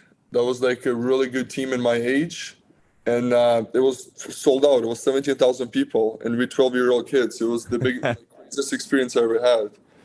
I was the before that. It was the whole tournament was crazy because we had I'll tell you a story. You guys are gonna like it. We had a whole whole team flying. Usually. In Russia, it's like those small junior teams, they under the big KHL clubs. So I've been growing up playing for CSK Moscow, which is Red Army team, Whit knows. And so the big club pays for everything. So they usually ask like 3-4 parents who's flying with the kids to help like the coach and the kids and everything. So my dad flew, then there's assistant coach, and there's a couple, one of the players' mom and then another dad. Well, so the Russian parents, the old school. So usually you go duty free, and then they buy like a couple bottles of whiskey to go, right? And then they open them in the plane. But like you cannot do it because they usually lock this bag, right?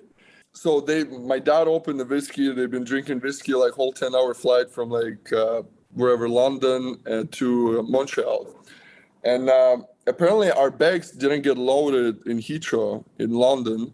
So when we landed, there was no bags. So and then as soon as we land, the police, like military Canadian people walking in the airplane.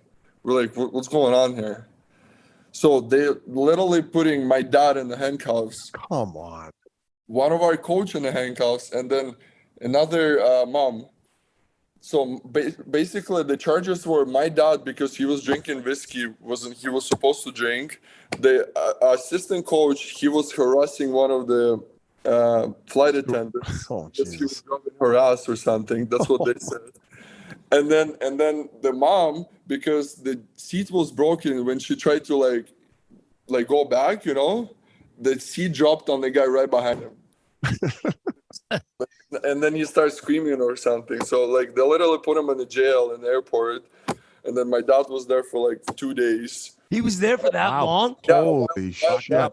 While we drove like to Quebec City from Montreal. So then they let him go, put him in like a blacklist and everything. It was, and then the bags didn't come. So it was only like 10 bags come. So first game we played with 10 players. Oh, way. Yeah, your dad's like the Russian version of Wolf of Wall Street when he's flying over to Switzerland and wakes up and he's like taped to the seat. On those pills? Yeah, no. My dad is more whiskey. Oh shit. I'm from Moscow, so my dad is more like, it's different people, compared to outside of the older Russia, you know that. What's Moscow like? People like all the guys who go. Yeah, I heard it's absolutely insane. It's like Vegas, LA, New York City had a baby. Miami. Like took a bunch of ecstasy and testosterone or whatever fucking HGH you need to get going. Actually, before you answer, Z, is it not, when you hear people complain about traffic over here, is that not the worst traffic on the planet? Oh, what do you mean? Like, it would take me I remember my parents, after practice, it would take me 3 hours to get back home. It's 15 kilometers. Dude, that's a fact. It took me hours to go like a mile sometimes. Like, well, it's the 30 million people living there. And all the roads, it's not like in the US, they're built in blocks, which is easy to split the traffic. Everything goes in the middle in Moscow. It's like stupid, literally stupid. Like, so it looks cool. It looks cool when you're flying in. And the problem is like every person has 2 cars. So like the Moscow mentality, it's like, that's why nobody in Russia likes people from Moscow. And now nobody likes people from Russia. So it's both. Because people make, let's say their salary is 60,000 a year. They're going to spend 40,000 on the car. Like they literally put less money on the car. They're gonna rent apartment, share apartment, but they're gonna have a sick BMW. It's like 30 million rappers, basically. Yeah. Like it's You're an idiot. What was your childhood like? Like, what got you into loving hockey? Well, my dad, we have so many holidays around the New Year. You guys celebrate Christmas. We celebrate New Year night. And then we have our Christmas, Orthodox, is January 7th. And then we also have like January 13th is like old New Year, like old calendar. Like, I don't know. So like there's just extra days to like drinking vodka pretty much. I remember all this. And then I guess my dad, like he got like pretty shit-faced with one of the friends. And then they were they were hurting in the morning and they went to the hockey rink because it was just cold in there. And they put me on the ice. That's how I started playing hockey. Come on, that can't be true. I know some people who stick their face in the freezer when they're hungover. Steve's dad's like, let's just take him to the rink. There's also like in my old apartment, I lived like in the like super Soviet apartment, and it's like the walk through the 2 rooms is like super tight. So when I was a kid, I was always hitting like the heads to the walls. And then my godfather got me like a hockey helmet, so I don't do that. So I was walking like with the hockey helmet. Don't call me stupid after that. Come on. That is so funny. Hey, you walk out from public skate, your old man and his buddies are like heading the snowbank by the Zamboni, just trying to get their hangover cured. Yeah, that is too good. It was crazy. Like the coach haven't talked to me for like first 2 months, and my dad was like so choked. He came to him, he's like, why are you not talking to my son? You're not teaching him anything. And coach looked at him, he's like, well, it looks like he already has a coach. And then after that, my dad never said anything like to me on the ice or anything. He trusted him. Oh, so he used to be kind of like maybe yelling over the glass the and Russian stuff? parents, like I saw guys complaining about parents in Toronto. Oh my God, you should see Russian parents. It's nuts. Like there's a war, there's fights. Like people bring guns, they like beat the shit out of the referees. Like it's. I think we got to do a documentary on this because people talk about the Toronto area specifically you mentioned. And we have buddies who do the Rink Shrink podcast, and they always talk about the etiquette that parents should have and how they should treat coaches who are spending all their time in this. But you're saying that Russia is just on a whole nother level, like scraps in the fans nonstop. Yeah, you should. Yeah, like you should ask if you get like Panarin someday, or like I don't know, some guys from like smaller cities. There's probably so many crazy stories over there. Are you allowed to talk about some of the craziest things that you saw over there while playing? Well, there's a coach. He was Kucherov's coach. Kucherov, Gusev. Then remember the guy played in Toronto, defenseman Ozhiganov, Igor. Yeah, defenseman. So he was like a really good coach. He grew with them like since 6 years old. He was their coach. He was breaking sticks over the kids' heads literally, or he would like grab them like one guy in my team, like we were 7 and we were doing like one-on-one battles in the corner because that's normal for us. That's 7. Yeah, well, with a tiger that's fucking bolted down to the corner too. And then he would lose the battle, and then he would like kind of show him like this, come to the bench. So he grabbed him like in the cage and then literally pull him over the boards right to him and then put him in the dark dressing room, beat the shit out of the kid. Like, it was just so many. But like the last thing about 7 and like we have a power play set up when we were 10, 11. We had one defenseman. Like I was telling, like I would get benched if I dumped the puck in until I was 16, till I came to North America, honestly.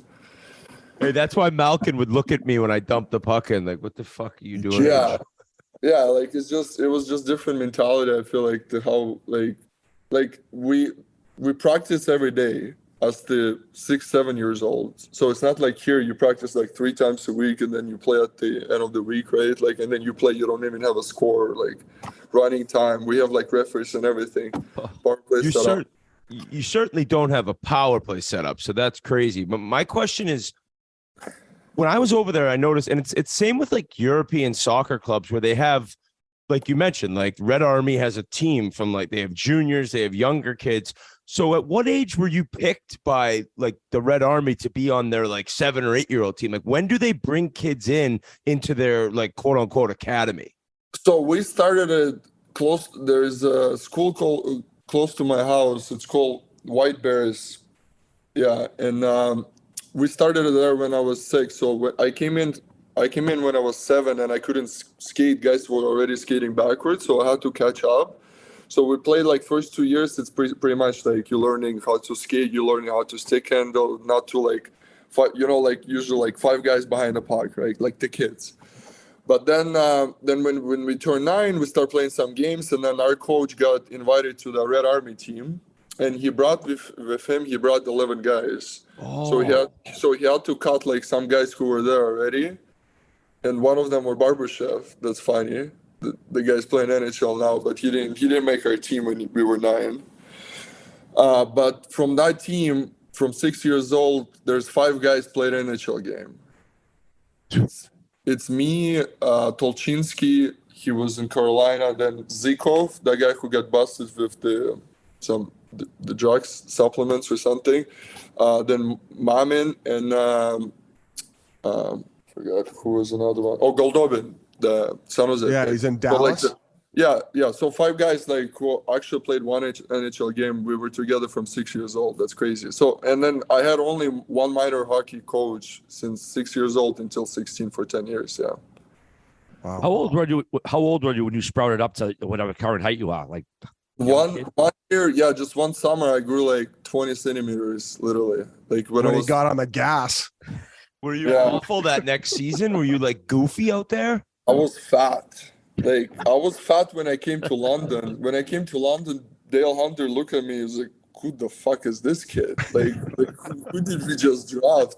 I had a fat camp rights with him. So I didn't go to school because I finished school in Russia. So the breakfast club because practice is like 1 o'clock because guys got to go to school. So me and Dale would ride the bike every morning at 8 a.m. together, watching NHL highlights, and then didn't say a word to each other. Literally, it would be like so awkward. We would be like 30 minutes riding the bike beside each other, didn't say a word to me, just watching NHL highlights. And then I was just telling Nas, he loved Nas so much, but he was so pissed when he would like young Nas, Toronto Maple Leaf, he would like toe drag somebody on the blue line, turn over goal. So I guess who was the before Randy, who was the coach in Toronto?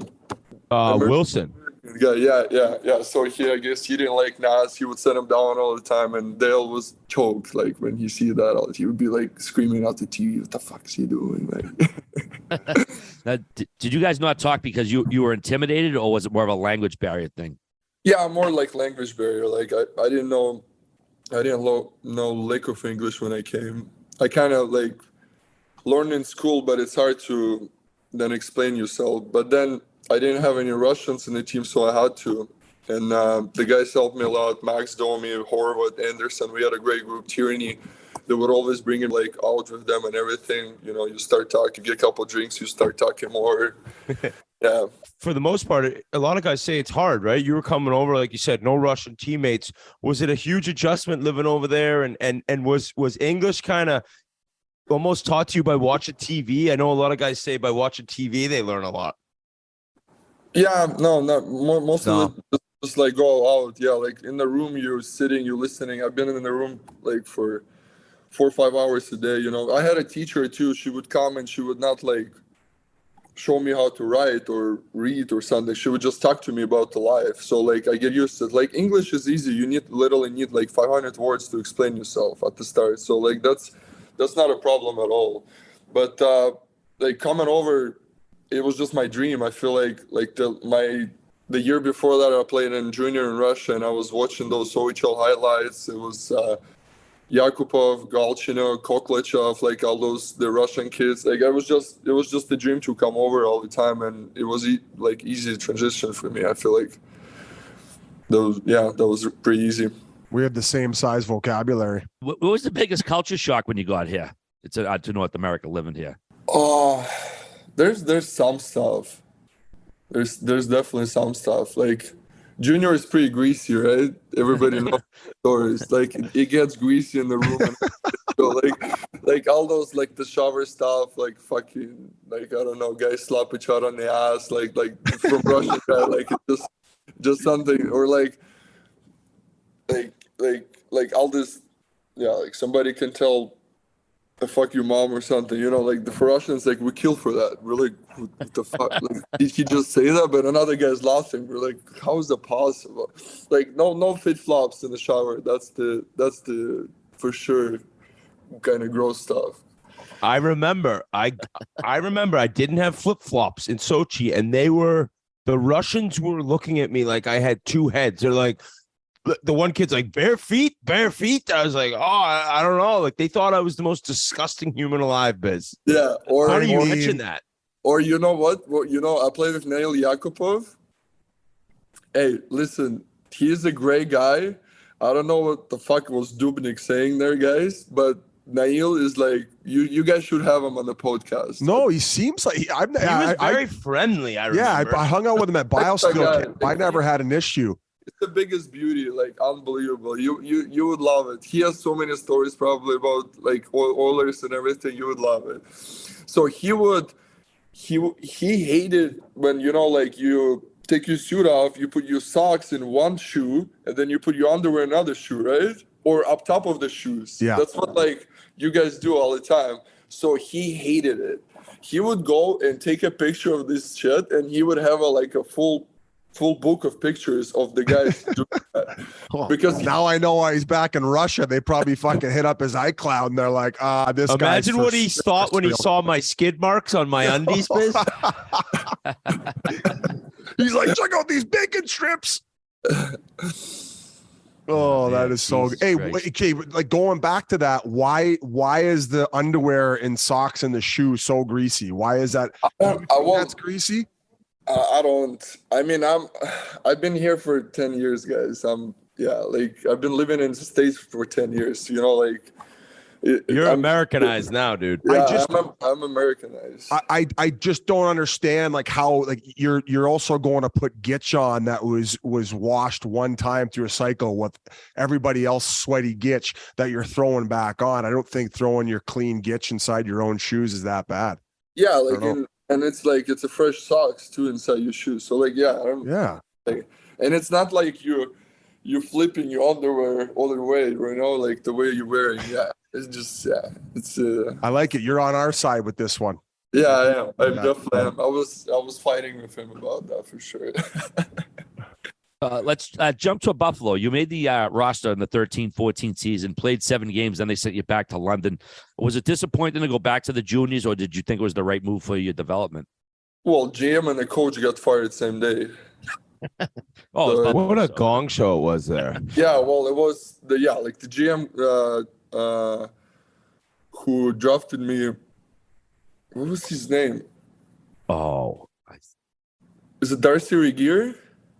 It could have been Darcy Regier. He was the assistant in Arizona afterward. And then the coach was Ron Ralston. He just came out of the college. They gave him like 10 games and they fired him. So then Pat LaFontaine came as the president. And then they hired Ted Nolan as the coach. So I guess they just like decide to stick with the older guys until rest of the year. Kind of they sent Ristolainen to AHL, kind of Grigorenko to junior as well to like get more development. And then my team was hosting Memorial Cup, so like I feel like that was the right move. How was your relationship with Ted Nolan? I loved him. Well, he's actually still, he's texting me sometimes, you know, like he's great. I love him. Like he's an unbelievable person. One of the nicest person I ever met in my life. Really good, motivating coach. I think like he could be a really good coach if he has strong assistants. We just didn't have a strong assistant coaches that time, so it was kind of tough. But organization, Buffalo, like I cannot say a bad word about that. It was fantastic. Like the ownership, Ted Pegula, Kim, like it was they treated people unbelievable there. They're spending money. It was everything A-class. The staff there is perfect. So yeah, like hopefully we'll figure out someday. So other than just crazy amount of turnover, your experience was pretty positive. Yeah, for sure. Yeah, like, and I enjoy Buffalo. Like everybody's saying it's a shit city, but it's like you have a day off, you jump in the car, hour and a half, you're in Toronto, you go to a nice shopping there. But Buffalo is actually good nice sell job there, Z. Yeah, ringing endorsement. Just go to a different country. It's not bad. You just got to go to a different country. The people. Oh, geez. Yeah, we're in one now. Oh, this is great. Come on, there's worse places than that. That's so funny. Fucking Whit, or who said Columbus is a top 5 city? That's the guy whose screen's blacked out right now. He won't show insane. his face. He won't show his face. Where is he? Like, is he getting paid by Columbus Mayor? He is. Basically, yeah. He works for the tourism Chamber of department. Commerce. Yeah. Put 15 shots of Pink Whitney will do. We'll make any city the best city in the country. Yeah, exactly. That was the worst tweet all time. Elon Musk should have fucking suspended you. I like that. Oh, Z's going all of us right now. Oh shit, I better behave. I was going to ask. So I think that one of the more known things about your game is your physicality. Now, would that always come natural to you? Is that the game you always wanted to play, or at a certain point did someone have to say, "Hey, listen, if you want to be successful and make the NHL, you got to be an absolute goon out there"? No, I enjoyed it. Actually, the funny thing is, like in North America, I don't think you can hit until 14. So it's changed now. Yeah, now it's like 13. now it's 20. Yeah, well, when you get to the NHL now. The Ontario government want to ban hits from OHL. Holy shit, this is driving me crazy. I was about to get on Twitter too. But in Russia, you can hit from 6 years old. So I was crushing guys when I was 7. Honestly, like I enjoyed it so much. Like, like I still enjoy it. 6 years old, out of the womb, they got you a fucking Cooper helmet. Just put the gloves on, kid. Yeah, you can run somebody from behind. You just get two minutes penalty. It's fine. Bull in the ring. I even saw a stat. One game in 2016-17 season, you had 15 hits in one game. Los Angeles, we lost 7-1. We didn't touch the fucking ball. So I had to fucking hit somebody. I had my guy. You know what's funny? I had a full labor torn shoulder that game too. And that season, I led the league in hits, and I played last 30 games with the full torn labor. Dude, that's a tough recovery too when you had surgery. And I had that bra, you know, like they put the bra so you cannot raise your arm. So I've been playing with that shit. And then sometimes I'm taking off and my shoulder goes in and out and I'm putting it back in. It was holy fuck, dude. That is crazy. Back to Buffalo for a sec. You actually got suspended because you got bumped from a flight coming home from vacation, the All-Star game, All-Star break, right? You guys doing your homework, hey? Here's the lesson for the kids. That's where he tore his labrum. Here's a lesson for the kids, he said. Here's the lesson for the kids. Oh, you should. That's fucked up story. I've never been stressed so much in my life. Oh, I couldn't imagine. So, we went to Dominican Republic, and me and my wife, and we booked a flight. Day before we had to show up, next day we had a practice, and we would fly to Calgary. So my flight would land at like 6 p.m. the night before. Getting in the airport from the hotel, there's a line of 300 people to check in the bag. We're like, what's going on here? Dominican Republic, shit show. So we walk in, it was United. It was American. I think it was American Airlines. We're walking in one of the last, and they give me a ticket, but there's no seat. I'm like, where's the seat? And they're like, oh, you're going to get out the gate. I'm like, okay, that's fine. So I see like there's like Rangers guys, Ryan McDonough, Del Zotto over there, like they're all in the same plane. So I'm like, I'm fine. All the guys are making it. I'm going to make it. I was stuttering. So I like, there's probably like 30 minutes left until end of the boarding. And then I'm telling my wife, let's go to Burger King. I want a burger. So we walked Burger King. I got a burger, ate it. So coming back to the gate, it's still like 10 minutes until the gate closed. And they're like, oh, I'm sorry. We oversold the tickets. There are no more seats in the plane. Oh, like, my God. But we put you on the next flight. I'm like, no, that's fine. When's the next flight? Tomorrow. I'm like, are you guys fucking nuts? Like, I have to. Like I need a report. Like, what do you mean? And then it was like no planes. It was last plane, last plane at 3 p.m. and no flights anywhere until next morning. And it was like the absolute blackout guy right beside me. He started crying because he's like sitting on the floor in front of the gate, and he's like, I just want to go home. And he's absolutely like in tears, like shit face. And I'm like, what's going on? So they were like, we give you like $1,000. I'm screaming at them like with my broken English. And then they gave me a new room. So we went to the hotel. I'm like, well, I got to call GM. So I'm calling Tim Murray.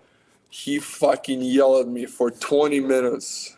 You're a fucking idiot. Like, how you do that? Like literally, I'm like, okay, Tim, like, fuck, like, I can't. What do you want me to do? So then I called Ted Nolan. Ted is like, oh, no, see you later. So they left. Next day I flew in. They left to Calgary. So as soon as I landed, I had to take connection to like Chicago, then to Calgary. I came to Calgary. They suspended me for 2 days. They scratched me for 2 games. I had to like say sorry to the team and everything. But I mean, like, it's just rookie mistake to like book the flight the day before. You gotta always book the 1 day ahead. Yes. And then probably like 3 weeks later, there's a game against Rangers, so my alarm goes on at 8:30. There's 9:45 meeting, and it's 15-minute ride for me. Well, when you put the alarm, you're like, 5 more minutes. You turn the alarm off, 5 more minutes. You don't remember doing it. And I went fucking hour. So I'm waking up 9:37, and then meeting at 45, and I need it takes me like 10 minutes. I'm like, I'm fucked. So I literally missed the meeting. I called the administrator guy, and then coming running in like to make morning skate, looking for my gauge. There's no gauge. Like, where the fuck is it? Go in the shower. It's all fucking soaked in the shower. All my shit in the shower soaked. So like some older guys pissed. I'm like, oh no. So I literally go naked, putting all my gear on. No underwear, nothing. Stepping on the ice, and Ted Nolan's like skating to me. He's like, what are you doing? I'm like, yeah, sorry, I'm late, but I'm ready to practice. He's like, no, take your shit off, go in the gym. Oh. They made me do like 35 airdyne sprints. No. But I was like, that was the hardest thing I ever done in my life. Like, what a season. I got begged so hard, like I couldn't even see. And then the equipment manager or like the doctor came to me. He's like, why'd you do that? You should have just called me, and I would tell him you're sick, or like I would tell him you drove your car into the like side of the road or something, snowing. Like, just say something. We would have lied for you. That's how good the staff was there. So they were always having you back. But yeah, that was just unfortunately a couple months for me. Anyways, how was the Dominican Republic? Oh, and I got fucking food poison there too. Oh my God, just a cherry on top. Holy shit. Probably at a Sandals resort, fucking all inclusive. Burger King at the airport. That was Dallas. It was Hard Rock. It was Hard Rock. I was literally running from the shutter to the poker table every 10 minutes. That's so good. That is so. Hey, so we haven't even talked about your fashion sense. Now, is that something that you've always been on top of? But we definitely have noticed a lot more unique suits that you've been rolling out with. They do a great job in taking all the photos pregame of you guys walking in. Yeah, no, I'm enjoying that. Like I said, I think it's the face of our game, right? It's always been in the look good, play good. You look sharp. You have a nice suit, nice tie, and gotta be tight and everything. And I mean, the guy who makes me suit, he's doing a good job. The company called Icon Suit, he told me to like pump his tires. No problem. So if you guys need a suit from him, he based in Denver. He's a great guy, Dmitry. So he's a buddy of mine. He's just came into Columbus, got a couple guys fitted in here in our team. So I'm gonna get in his train. Biz, do you remember that guy who used to just be in Montreal that we'd all be buying suits from? Yeah. Is he still around? Oh my God. Okay, so in Colorado, our trainer, he gets free suit if he finds them somebody. So he fucking goes around the room all the time. He's like, hey, what's his name? Yeah, like MC Hammer Pants. It went like this. It went like this. The jacket was like so uneven. I'm like, how the fuck do you do that? Do you have you blind? Yeah, like he's brutal. I looked like Penny Hardaway at his draft for my first few seasons in the NHL. I was like, there was like sleeves longer than the other. I'm like, what am I wearing? They were like $1,700. Like, what's going on? From the bottom of my crotch seam to my balls was about a foot, about 12-inch. I fucking looked like MC Hammer, fucking 10-button suit. Yeah. What's your guy's name? Showed him out again? Dimitri? Ready to go. Yeah, the company called Icon Suit. All right. Okay. Check that out. Hey, do any of the old school guys in the locker room give all the young bucks a hard time about all that? Like, do they rank your suits when you guys walk in the locker room pregame? Yeah, I mean, guys, like we have pretty stylish guys. Even like the Luch is our oldest guy, right? And he likes to dress up. He likes all this cowboy hats. He likes this turtlenecks. Look 90, looks dangerous. He's Serbian, you know, like he loves this shit. He's our mentality, Russian mentality, kind of.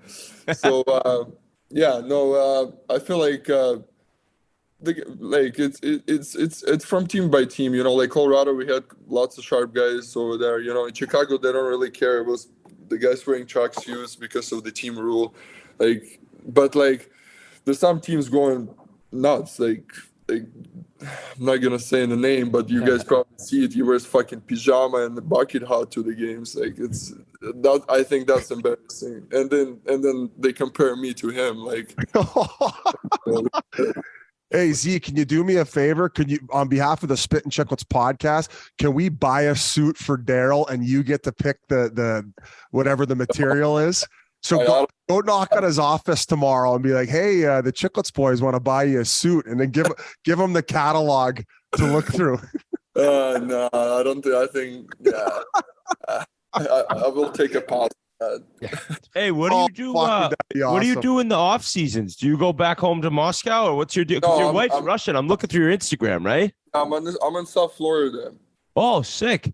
Yeah, I'm building the house there, so that's gonna be the kind of main location.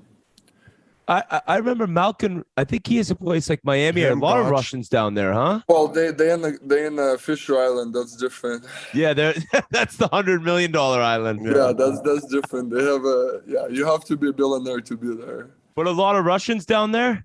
Yeah, right now it is because, well, especially with the unstable what's going on in our country. So like some guys didn't go back because they don't want to go to army, because some guys for sure don't have like the army ticket, wherever it is, right? Like I'm long way past it, but still, like there's military. They're bringing people back to military, so some guys were scared to go back. So there was lots of Russians this summer, definitely. Going back to the fashion for a second, is that something you were interested in as a kid, or something that came later in life as you got a little more success with hockey? Yeah, well, Gucci tracksuits, like all the rest of the Russians. You guys talk about fashion, but I'm not that fashionable. Like I'm not like Matthews, who does like JQ stuff and everything. Like I just like nice suit. That's right. All I care is about make sure you look good when you walk to the game. Like outside, I have basic style, you know, like the black white t-shirts. Like I wear some Nike stuff, like some Lululemon stuff. So nothing special. I don't sit at the websites and order like new essentials. I know all the brands, but like it's just, I feel like for me it's just stupid. I have 2 kids and a wife. Like, come on, guys. Like, I'm not gonna fucking spend money on some shit. But I'm gonna wear it and then throw it out. That's my excuse for why I look like shit all the time. I got 2 kids and a wife. I got nobody to impress. Yeah, but you're also American, so it's different. Wow, this guy, man. And I got a barrel. Yeah, I feel like the hats have been huge lately. All kinds of hats, with their cowboy hats. It seems like the last couple of years they've been extremely popular among the guys. Yeah, I respect that. Some guys doing a good job with that. I think the PK would be the first guy who brought it. I feel like a few years ago, right? Good point. Yeah. Well, we live in Calgary. It's a cowboy town, so sometimes it's nice for Saturday night hockey.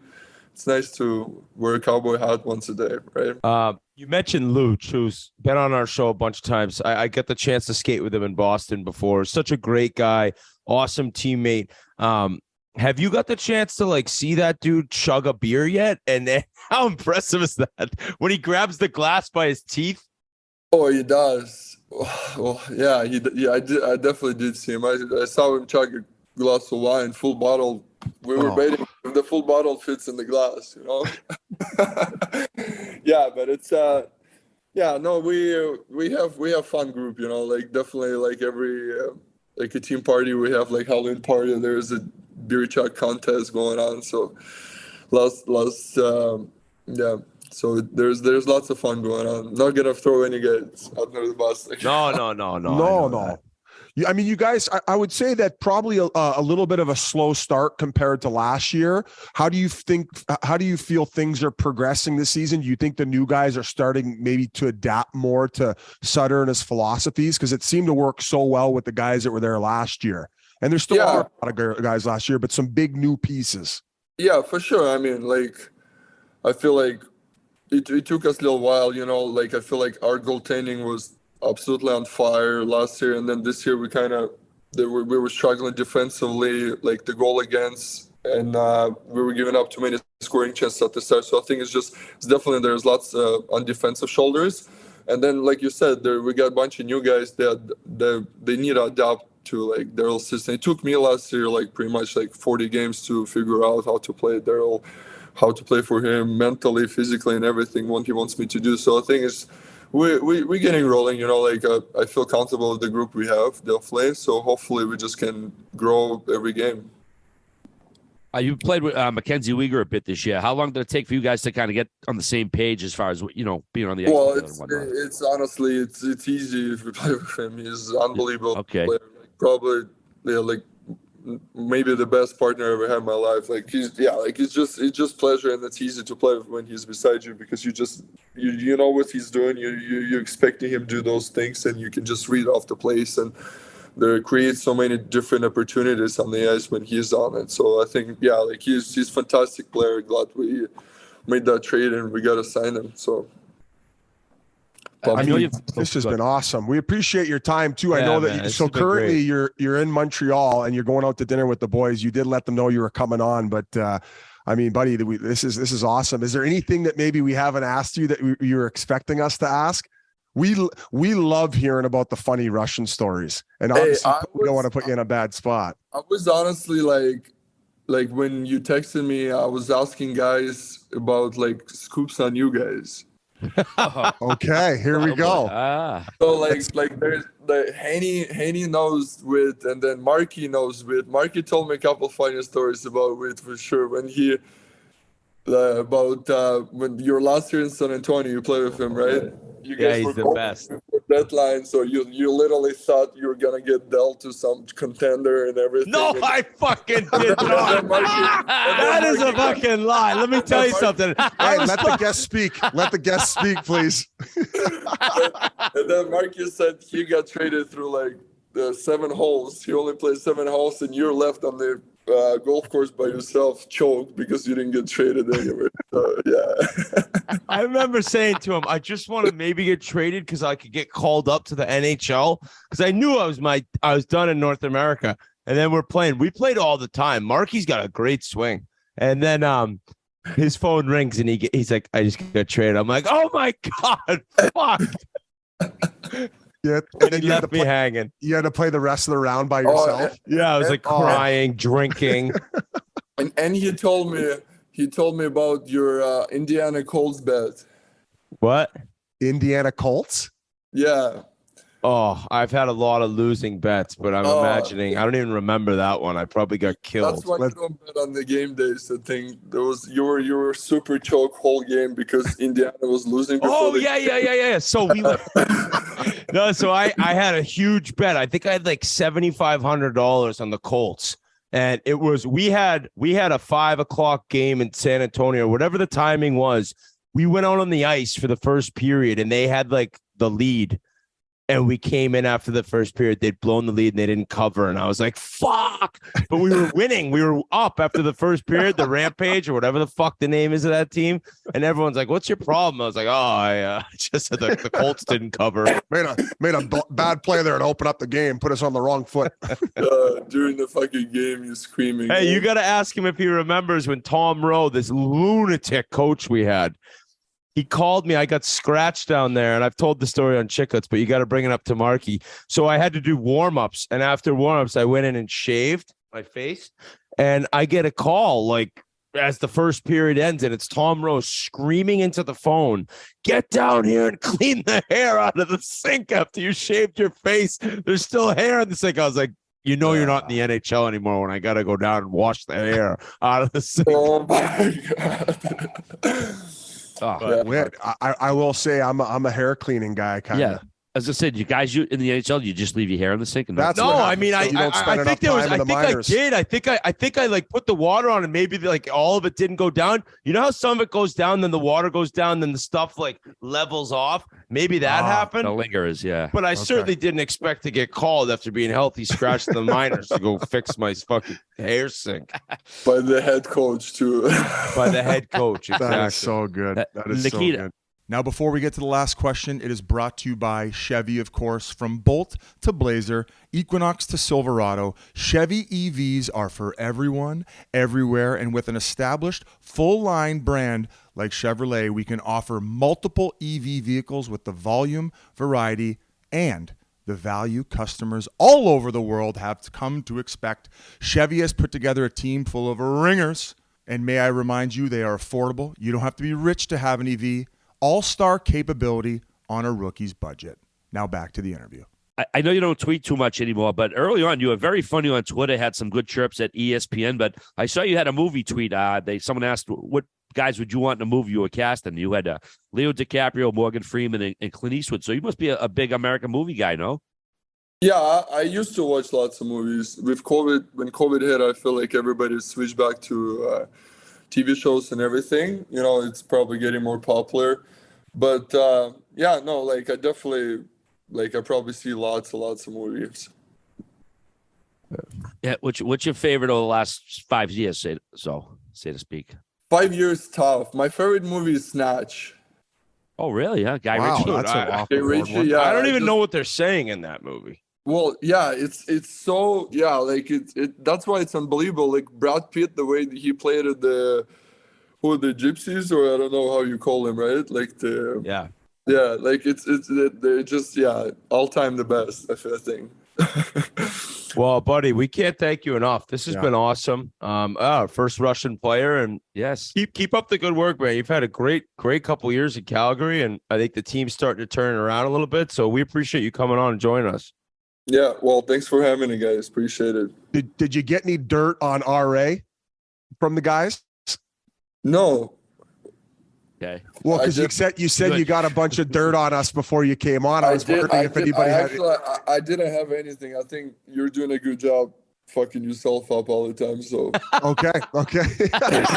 I think all of us have gotten chirped, so that it's about time to end this interview. Well, I mean, you lost hair because of us. That's true.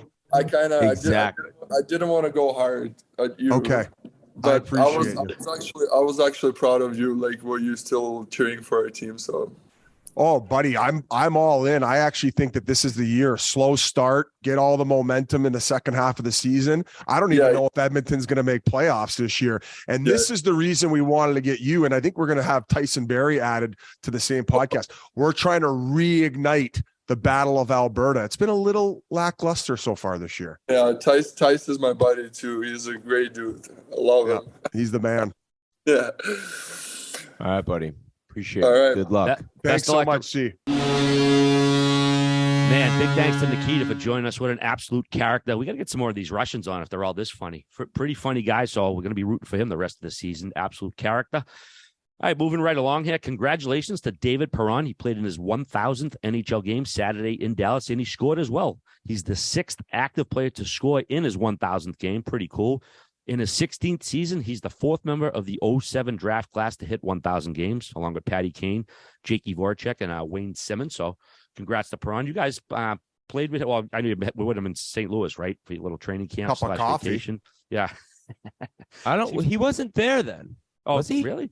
I don't know. I RA brought it up. I just kind of wanted to just, keep he's definitely changed things for the better for Detroit, though. He's been awesome on the power play. He's a prick, plays hard, played a long time. I guess he was like, I saw Alan Walsh's tweet, who's his agent, about like he was a very, very late bloomer. Like, at 14 years old, not even thought to be like much of a prospect, and goes on to play 1,000 games, wins the Stanley Cup, and has had an amazing career. So congrats to him. Yeah, vital to that Stanley Cup win too. But definitely has aged like a fine wine. Still has a lot of game left. Thanks to our buddy Jeff, who sent this one over late this afternoon. As far as Deadpool buying the Senators, it looks like the NHL wants to line up a buyer and then have Ryan Reynolds become part of the group. It's not so much that he's going to spearhead the group. What says right here, Bettman and Daly are making it clear to anybody bidding to buy the Senators that they want Ryan Reynolds to be, quote, a minority partner. They want him to be the front-facing guy. They figure after what he did with that soccer documentary he did when they bought the team in Wrexham Raiders. Wrexham, yeah. He has the means to do that. He was initially going to align with whoever he could align with, but now basically the NHL is going to kind of gear it all together. And like Jeff said, he does not remember the NHL ever putting their thumb on the scale quite like this before. Have you ever seen anything like this where a league favors one guy to get a team? I can't recall. I don't know why I called them the Wrexham Raiders. Maybe I was thinking of a different team, but it's the Wrexham. Football. Oh, Wrexham. W is silent. Oh, jeez. I got a message from somebody that said, I got a scoop for you, Whit Dog. Ooh. The lawsuit between Melnick and the Le Breton development bid has been settled out of court. Should pave the way for new ownership to move full steam ahead, and the Sens to finally move out of that hellscape in Canada to a downtown rink. I have no idea what any of that means, but I'm reading a possible scoop that may or may not be real. No brainer. Not only with what he did with the soccer club, but he owns that company where they produce all their own commercials. So with the connections that he has, it's just going to amplify the entire NHL and bring more eyeballs to hockey. So and if anything, they probably should give him a sliver of it at no cost just for his association. I mean, if he wants to throw in 10, 15, 20 of his own million, I mean, between him and Blake Lively, they got to be worth at least 200, 250 now, if not more. They got the aviation gin, but he's got a lot of irons in the fire, and a no-brainer for the NHL to want him on board. Yeah, he was initially going to align himself with one group, but the NHL said, hold off on that. They're going to see who's going to buy the team, and then they're basically going to bring Reynolds into the mix. So the NHL must be big Deadpool fans. Either way, it'll be good for Ottawa to have a big guy like that, a very famous guy owning the team. Certainly better than we got right now, I'd say. Let's see. Ryan McDonough returned to Tampa for the first time since the trade that sent him to Nashville, and he got a hell of a well-deserved tribute. Coop said, I don't know if there was a dry eye on the bench. That was one of the best tributes I've ever seen. And McDonough, he was broken up when he got traded. He said, I don't know if you ever really do get over it, the amount of success we had here, the runs we had. But that's the good thing, is those relationships will stay there forever, and those memories will always be there. Ironically, he was on the IR, so he wasn't even playing in the game. He was on the dad strip. But Whit, we'll go to you first. It was a former competitor of yours. I actually watched the video and said the same thing Cooper did before I read his quotes. It was probably one of the coolest welcome home videos I've ever seen, and mainly because that guy is such a truck, such a dominant player defensively, while also making unreal plays offensively throughout his career, but so reliable and so difficult to play against. And then he's sitting there injured with a swollen face and a black eye watching the video. So it made it, I don't know if that's what Cooper meant, but it just made it so relatable, because that's who he was to all these Lightning fans who were standing there clapping. You could tell he's super emotional. 2 Stanley Cups.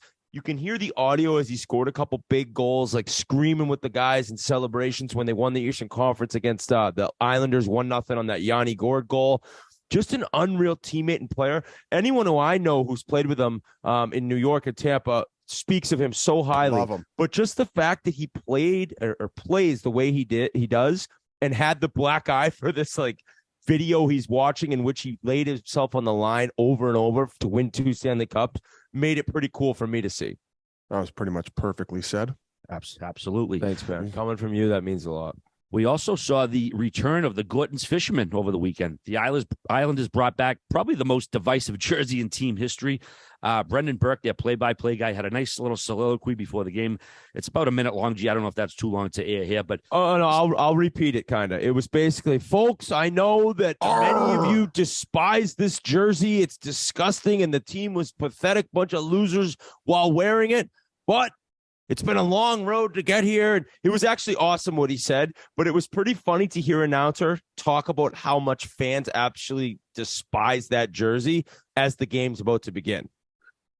Maybe not as the team's official jersey, but perfect situation for a reverse retro. Like that's or a third jersey or whatever you want to call it. Like that's the perfect jersey you want to put on there. I think it's a beautiful jersey. No? Yeah. I hated it back then, but now this one, my opinion changed. It is a pretty cool looking jersey. I do like it. It's beautiful. It's a perfect placement for it. I think if they'd been good when wearing it, it just wouldn't. They were so bad with that jersey that it completely like changes everyone's mind in terms of like thinking to the memories you have of that jersey being worn. You're like, we were the worst team in the league, so it crushes the jersey. If you just look at the jersey, I think it's pretty cool. Well, yeah, the silhouette of the face on the fisherman is Mike Milbury. That's probably why they hate it so much. But hey, that's fucking ownership and management went that route. But who cares? It's still a nice jersey. Well, I should have mentioned this a minute ago. We were talking about the Senators, but that was a late addition to the show. Thomas Chabot almost killed his fellow defenseman Travis Hamonic. Oh my God! Friendly fire. Have you ever seen that a guy get hit that fucking hard on the bench inadvertently like that? When Radulov slashed his coach in the face in Russia on purpose, though. Or when, oh my God, who do we have on? I'm drawing a blank when he hammered Vokun. Ballard.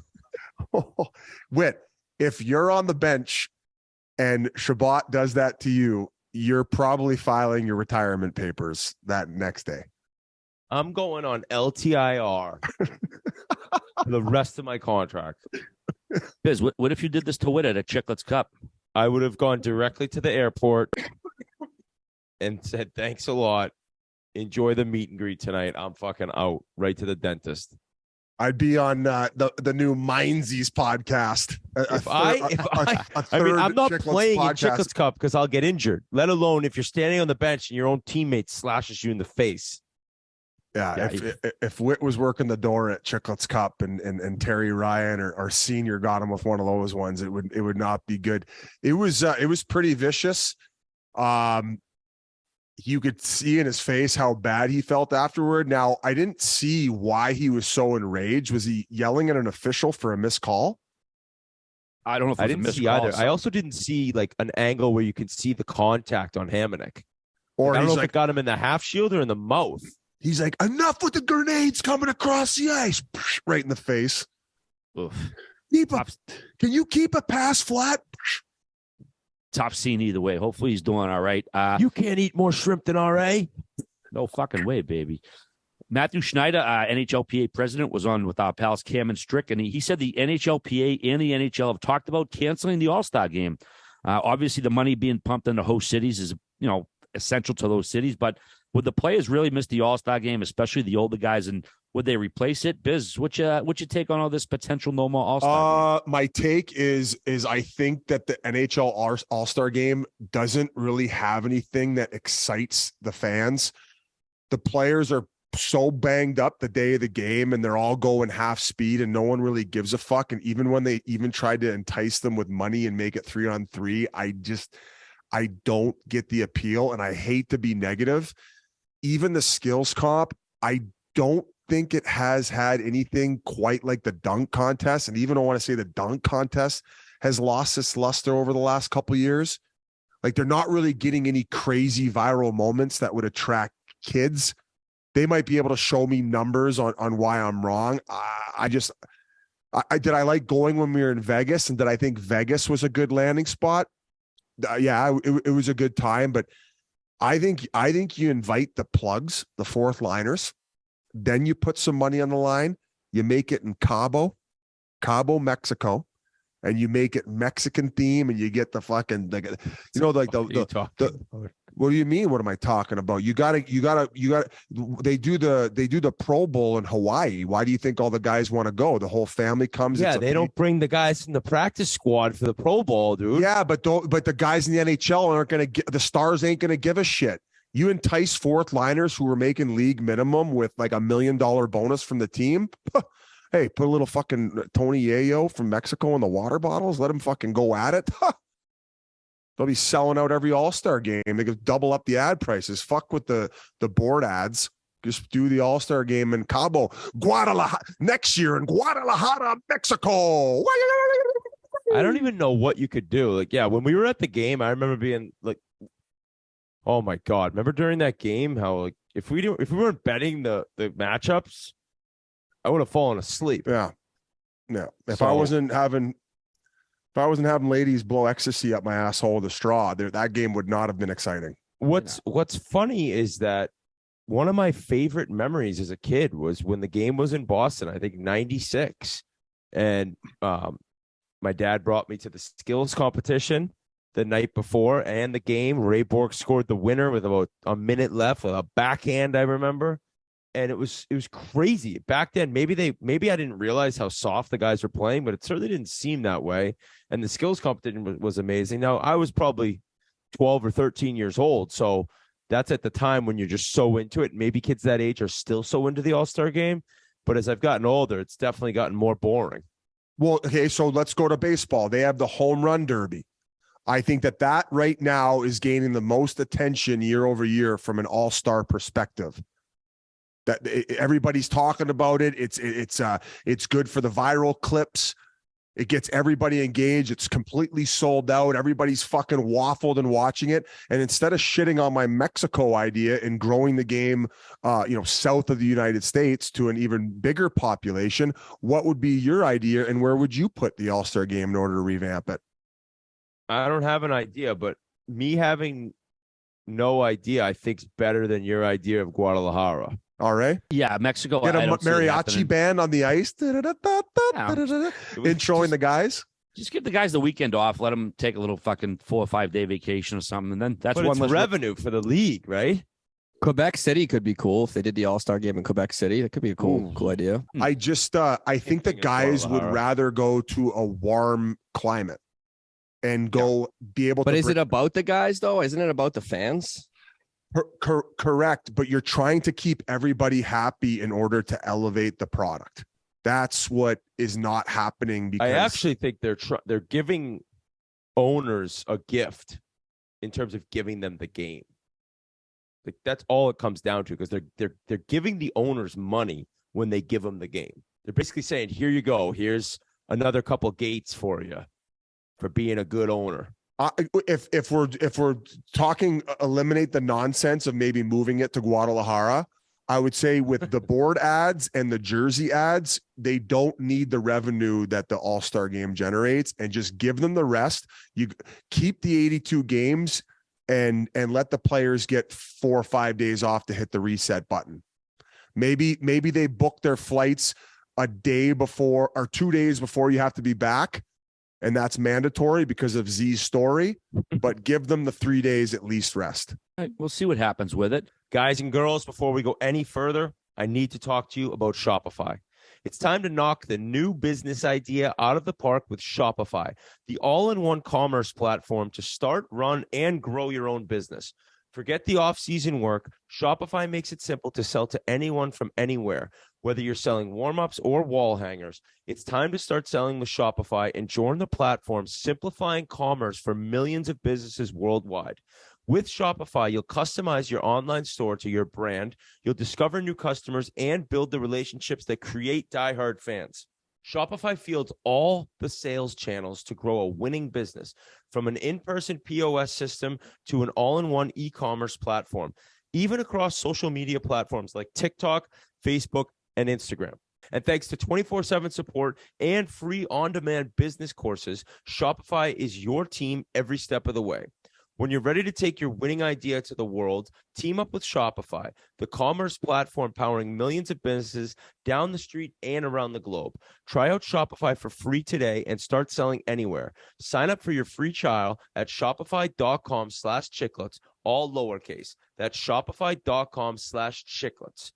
Go to shopify.com/chiclets to start selling online today. Shopify.com/chiclets. We had a waiver claim today on Monday. The Seattle Kraken claimed Eli Tolvanen off waivers from Nashville. He was the Preds' first-round pick back in 2017. He had 2 goals, 2 assists in 13 games this year. Still only 23 years old. He has another year left at $1.45 million.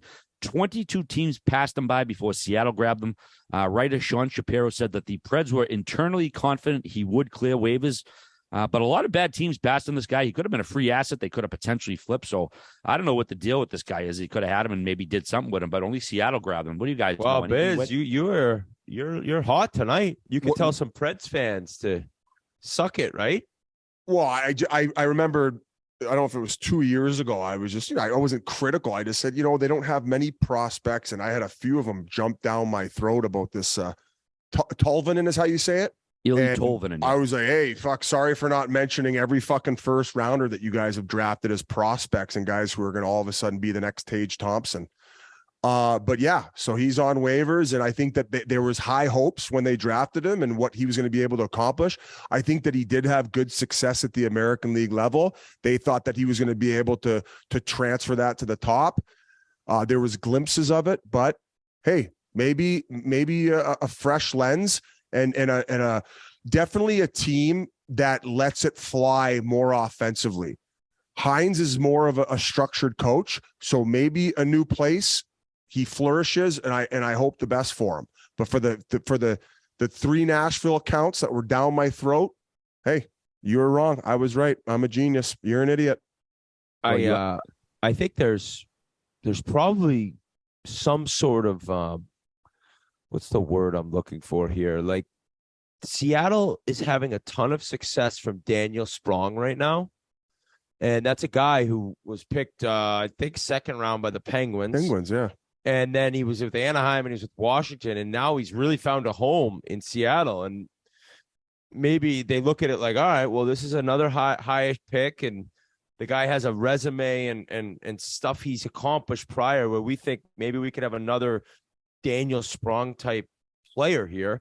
Tolvanen's shot's awesome, which so is Sprong's. So we'll see what happens because that's a good move by Seattle, I think, because like they really have nothing to lose. Like R.A. mentioned, it's a free prospect who, if you turn him around, great, and if not, you didn't lose anything in giving him a shot. Yeah, low risk, potentially high reward. Biz, you just called yourself a genius. Biz Stradamus nailed it again. Shane Wright, first game versus Montreal. Tux one. How are you? That was impressive. I think you said he was going to get 2 goals, but I am here. No, that was Brunelli me. Mentioned that. It is Biz Stradamus. Ask away, R.A. What's the lottery number tonight? I do not know that. I can give you some scratch and wins. Where does Patrick Kane get traded, Biz Stradamus? To the Arizona Coyotes for their playoff push. Somebody unplugged the fortune teller. They're the only competitive team with cap space. Oh, boy. Biz Stradamus, I did say goal, assist in 11 minutes. He had 11 minutes, the goal. Didn't have the assist. Had a couple other opportunities, though, G. So you were not far off with the 2-goal call. But great to see. Great to see him get his first. And again, to have Seattle win that game against Montreal would have been the sweet. It would have really, really kept with the petty theme going on this year. But we just couldn't quite get there because Seattle couldn't pull off the win. But other than that, yeah, good. It was a good little reboot in the American Hockey League, and now he's back going at the rate that they expected him to. And he will be playing for Canada in the World Juniors. We'll talk about that as we get closer. The legend himself, Jaromir Jagr, back on the ice this weekend, suiting up for Kladno for the first time since April. The 50-year-old future Hall of Famer had 2 assists, 2 shots on goal, and 15-10 of ice time in a 7-3 loss. I mean, all he's doing is just extending the time he can get to the Hall of Fame, right? Because it has to be, 3 years after you played professionally. And it's like he takes another 9 months off. He's just like delaying the inevitable, getting to the Hall of Fame here. Yeah, I guess, like, who cares, though? Like, if you're going to get in. I don't even understand why that's – it should be like 3 years when you're done with the NHL. Yeah, well, it's a Hockey Hall of Fame, so I'm assuming that's they don't want to keep it NHL specific. We want to send congrats to our buddy. I was going to say he's going to be playing in that Quebec Fighting League for, like, in a couple of years, just taking anything he can get, just fucking chucking them with Nasty McMorrow, our line mates. Him and Nasty Marassi and Bossy going on a 3-way Chinese checkers punch in the face match, hitting people with his ass. Congrats to our buddy Kevin Weeks and his wife Megan on Kevin's latest scoop. I love the way he did it. Acted like it was a trade, but he was announcing the birth of his son, Princeton Anthony Weeks. He joined the world on Saturday, 7 pounds, 8 ounces, and Kev says mom and baby are doing well. So congrats to Kev, great guy, and his first child, and best of luck to them. Attaboy, Weeksy. Everything going great. Congrats, Weeksy. He's going to be doing, he's going to have like the baby feeders on, like the man ones you put on, breaking trades. Hopefully they got a night nurse. I never had one of them. Jeez. Game changer. The World Cup, with your area of expertise, down to the Final Four: Croatia versus Argentina, Morocco versus France. Also, a very sad story out of there this week. The soccer writer Grant Wall died at 48 while covering the game. I guess he hadn't been feeling well. He collapsed during covering one of the games, and he ended up dying. Just a terribly sad story. But Whit, what's your take on the Final Four here? I was rooting for England. I had mentioned kind of wanted to see them versus possibly Argentina in the final. That would have been pretty cool. And watching the game, England kind of dominated. Like they gave up the first goal and they were bad until then, I think around 10 minutes. The rest of the game, they had so many chances. They're a lot like the Maple Leafs. Like they just can't get it done.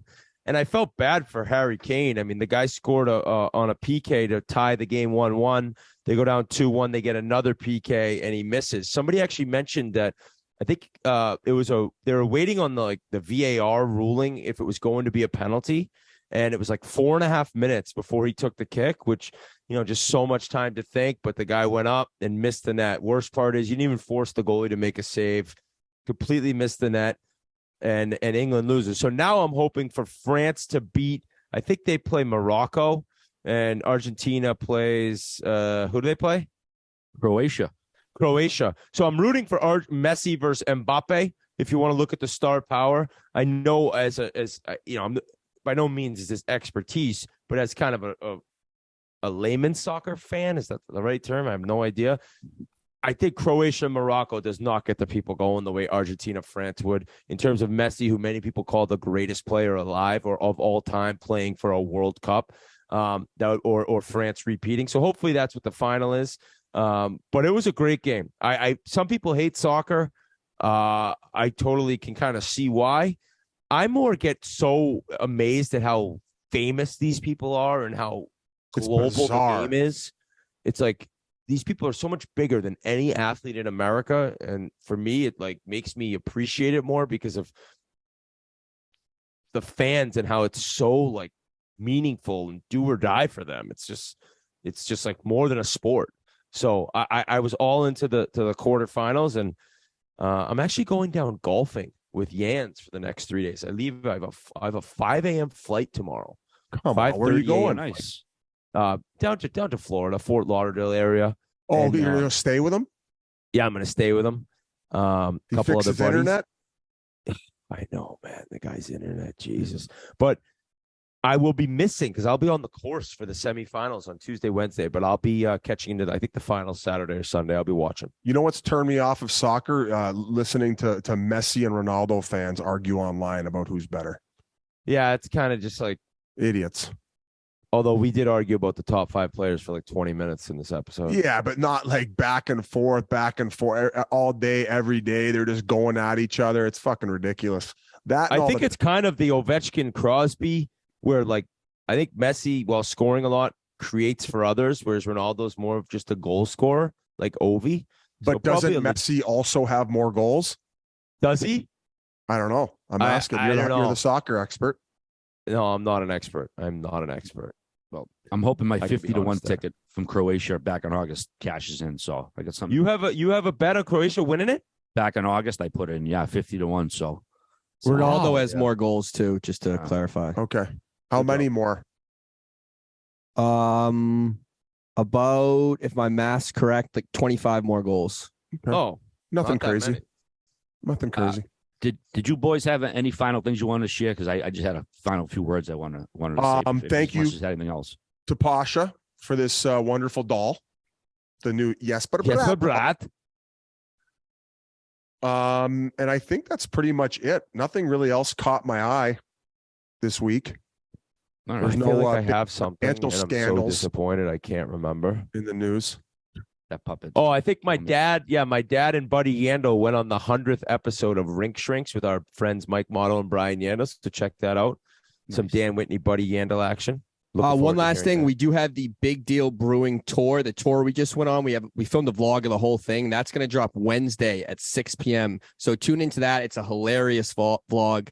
Find it on our YouTube channel. Also on that same YouTube channel, Spittin Chiclets YouTube, check out all our social media. The vlog for the Carolina trip. I know we teased it last episode, but we got that going. And a future guest coming up in a few weeks here. He will be in the Sandbagger, Eric Cole. He's in that one. He is a silly bastard, folks. He brought us these crazy eye drops. Have we talked about the eye drops yet? The ones from Japan. What are they? It's like Row. What's the company? You'll get more of a behind the scenes look at what eye drops we're talking about in that vlog on our YouTube channel. He brings in these eye drops that basically it's like putting your eyes through a washing machine. It's nuts. The first 10 seconds acid. is a little bit wonky. You think that it's acid and it's burning your eyes, but after it's done, it is just a complete game changer, especially if you like the wakey bakey RA. You know. All right, guys. We like to have fun and keep it light on here, but I just want to share a few words about a special person from my neighborhood that we lost over the weekend.